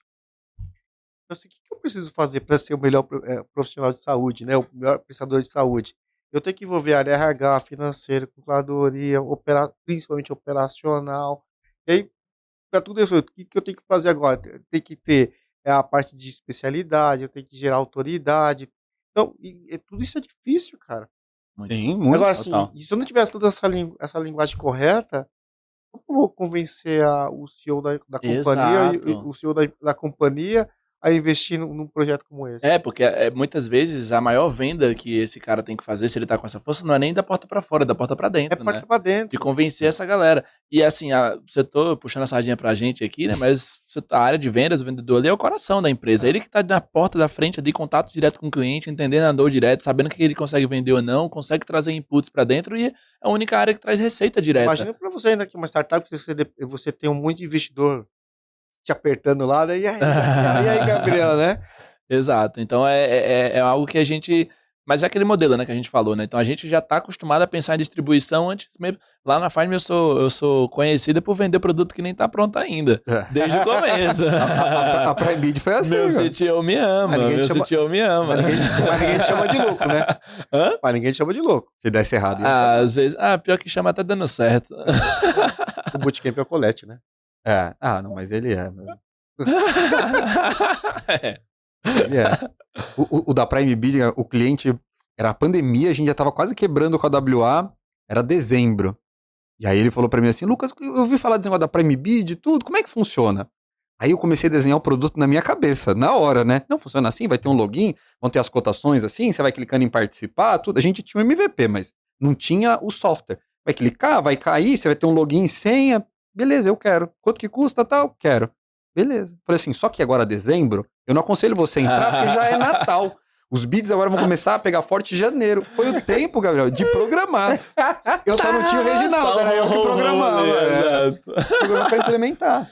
Cara, eu tenho uma história melhor do que essa. Dá tempo de contar essa daí, cara? Tem uma história melhor do que essa, que é muito boa, dessa de... Você vê que eu comecei a minha vida empreendendo, vendendo um negócio que eu não tinha. Empreender muito disso, né? Isso. Então, a primeira startup que eu trabalhei chamava Blue Eye. A proposta era fazer uma espécie de Google Analytics para loja de varejo física. Então a gente colocava umas câmeras nas lojas, identificava as pessoas que entravam e dizia se era homem ou mulher, faixa etária, horários de pico, cruzava com taxa de conversão do caixa. Então entregava ali um Google Analytics da loja para persona, os horários, distribuição de equipe, assim por diante. Né? Ideia genial, isso em 2014.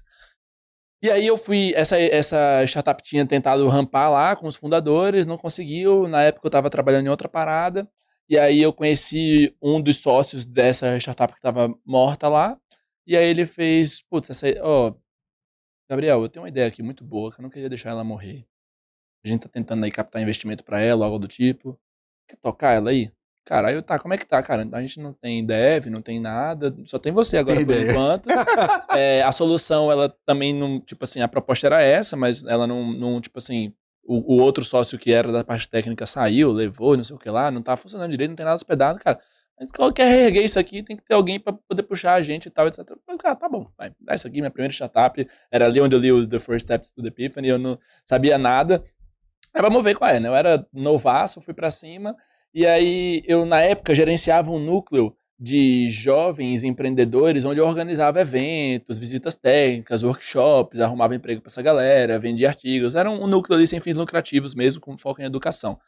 E aí, tipo assim, eu entrei numa semana nessa startup, né? Entrei, tipo assim, o cara jogou na minha mão assim, e aí na outra semana eu tinha uma visita técnica nesse núcleo, no Grupo Gentil, na época, não posso falar o nome, mas num grupo lá, você corta aí. Aí era fanfi na hora. Eu tinha uma visita técnica num grupo de franchise lá de Natal, muito conhecido. E aí, ele era, tipo, várias franchises, ele tinha várias lojas de várias marcas e tal, era um grupo de franchises disso. E a gente fez a visita técnica lá, toda no final e tal, e no final falou com o presidente, com o diretor de varejo, aquela coisa toda. Aí quando acabou, eu, molecão lá, já tinha um cartão, né? Cheguei lá, entreguei o cartão e fiz, opa, poxa, olha, eu tô com essa empresa aqui, poxa, Z, acho que é legal você estar com o nosso cartãozinho aí pra gente ir se falando no futuro e tal. Cara, eu amei essa ideia. Eu acho que eu tô precisando muito disso. Vamos conversar. Eu, tá bom, né? Primeira reunião de vendas, então. Vamos lá. Fui pra casa, agendamos uma reunião, no outro dia fui lá, fiz a reunião, fechei com um cara na hora, o piloto, com 5 lojas. Foi uma alegria curtíssima e veio um arrependimento na hora. Cara, eu falei, caraca, eu acho que é a primeira vez que eu tô falando isso em rede nacional. Aí eu cheguei assim, fechei, cheguei na empresa e falei, tá aqui, primeiro contrato fechado. O contrato na época ainda era papel, né? Assinado. Aí a galera, é isso aí, tal, não sei o que lá. Quando começa? Eu, então. Ele falou pra começar segunda-feira. Era tipo uma quarta, assim. Ele falou, começa a semana que vem já. Aí a gente tá lá e tal. Eu falei, tá, e agora? Aí eu falei, cara, agora a gente vai ter que correr atrás de dev, de alguém pra poder reacender isso. Não tinha nem não tinha dev. nada, só tinha eu. Aí o que eu fiz? Tinha que entregar, né?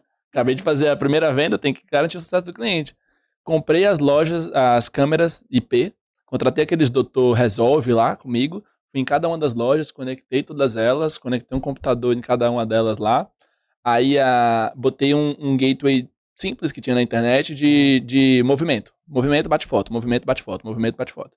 E aí botei as câmeras, 5 lojas, e as câmeras ficavam lá o dia todo batendo foto de acordo com cada pessoa que passava. Tanto na vinda quanto na ida. Imagina o tanto de foto que essa câmera cheirou. Nossa. E aí, eu dizia pro cara, beleza, tá tudo instalado. Agora é o seguinte, como a gente tá construindo o software ainda, o software, ele vai ficar lá rodando até 10 horas da noite, né? A câmera vai ficar capturando. Depois que fechar a loja, o software vai pegar, vai tratar tudo isso, né? Que ele tá aprendendo ainda e tal.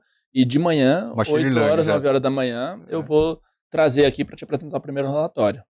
E, cara, adivinha quem era o software? Nossa, Gabi Software. Cara, era tipo assim, milhares de fotos por loja. E eu olhando um a um, assim, tipo, homem.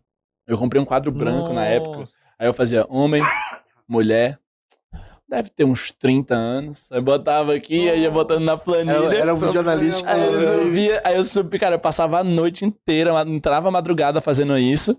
Aí eu pegava um Geekoboard, não sei se vocês já ouviram falar, tipo umas plataformas que você bota os sheets e gera um gráfico em cima disso. Tá. E aí eu pegava o Geekoboard pra montar os gráficos, consumindo os dados da planilha que eu fiz na mão um a um.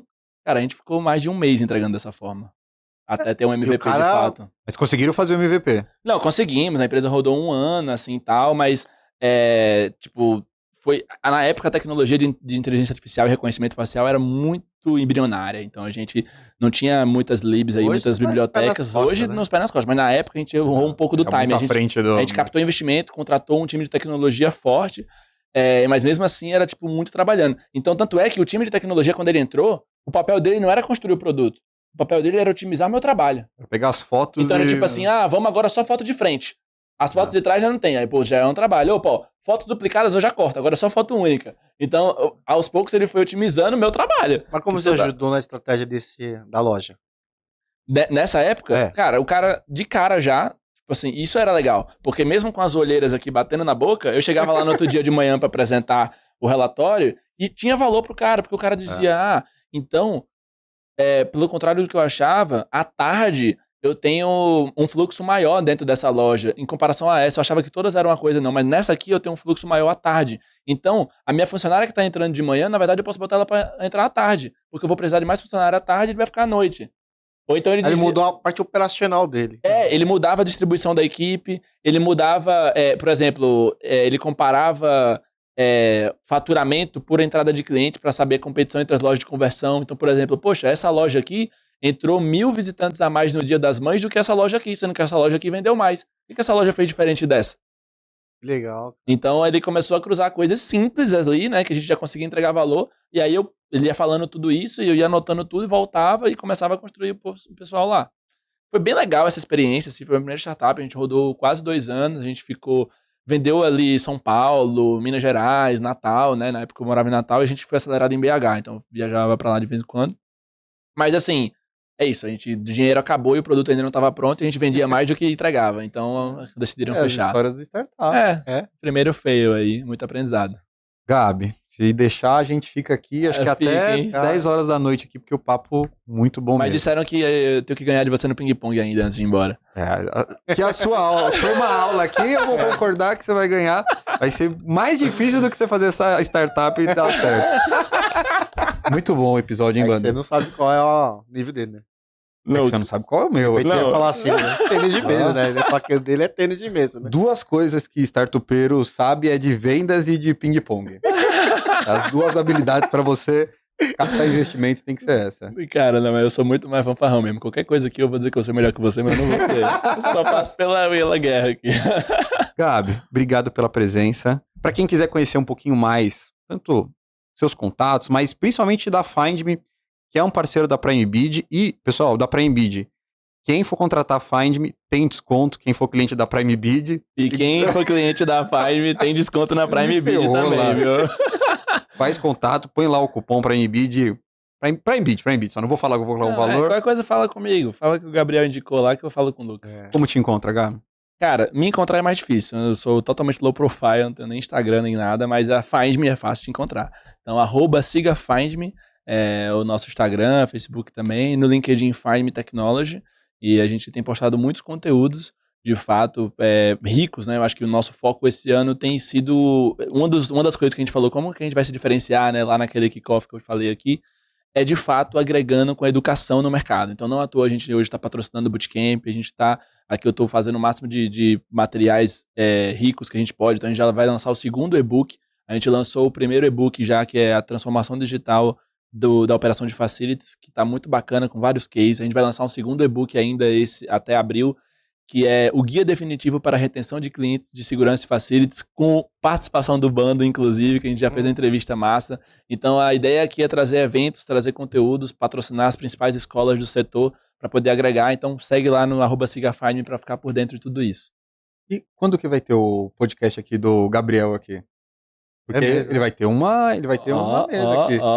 Eu tô chamando ao vivo porque fica mais fácil de aceitar, jogar né? aqui, né? Não falar não, né? Já não tem como, né? Fica mais fácil de aceitar. Mas, gostei. Vamos só A gente tá precisando de alguém pra falar de tecnologia e inovação, né? Tecnologia e inovação. E o Eu ia falar que propósito... estavam precisando de alguém provocativo, mas você já tem o Colete, né? A gente precisa de gente menos provocativa, Gabriel. Não sei se vai ser muito eu mais aqui, complacente. e o nosso público também, que é também o público da Prime Bid, acho que tem essa necessidade, essa carência de ter profissionais como você para ouvir. Legal. Porque hoje o mercado de tecnologia, o pessoal fala muita coisa, cara. É difícil acreditar numa solução. Isso é bem a verdade. Tem gente oferecendo de tudo, até falando que Santa Efigênia é o melhor lugar do mundo para comprar, entendeu? Sim. Então, assim, fala da Santa Efigênia que o Lucas tem um apreço ali. Tinha meu box lá. É que eu tô falando Santa Efigênia na zoeira, mas assim, é muito gato por lebre, é muita gente vendendo coisa que não vai entregar. Eu acho que mais do que um canal de falar de tecnologia, mas também dar dicas pro pessoal que tá comprando, sabe? Saber pesquisar, saber buscar informações. A carência tá grande ainda, não tá, cara? Tá. Acho que todo mercado, carinho de conteúdo bom, relevante, de gente que entrega, talvez não só a parte filosófica, mas a parte dia a dia mesmo, Legal. que implementa a prática. E principalmente, eu gosto mais de escutar o que não deu certo do que o que deu certo. É pra você não errar as mesmas coisas. Exatamente. Aprender com o erro dos outros é muito melhor que aprender com os próprios E mais erros. barato, né? E mais barato. Eu só fica pra Gabriel assim, ele vai querer fazer o podcast sozinho ou se ele vai convidar alguém pra fazer uma dupla, né? Bom, aí é o escopo dele. A escopa é dele, né? Esse é meu dever de casa, então? O propósito é transformar o mercado. Convidado. Não tem como você fugir mais. Não tem como, né? Então tá aqui, vou usar essa mesinha mais vezes, então, pelo visto. Não, recados finais. Não, só agradecer, obrigado, cara, por essa aula. Esqueci de anotar, mas eu vou assistir depois. Depois. É bom que você já pega a tradução da Yara também, aí você já... Teve umas 3, 4 siglas ali que eu fiquei meio perdido, mas pra não passar vergonha aqui, eu vou achar meu Google lá, porque eu gosto de pesquisar bastante. Na próxima eu vou provocar mais vocês. Boa. Fechado. Valeu então, pessoal. Até a próxima quarta. Valeu. Abraço.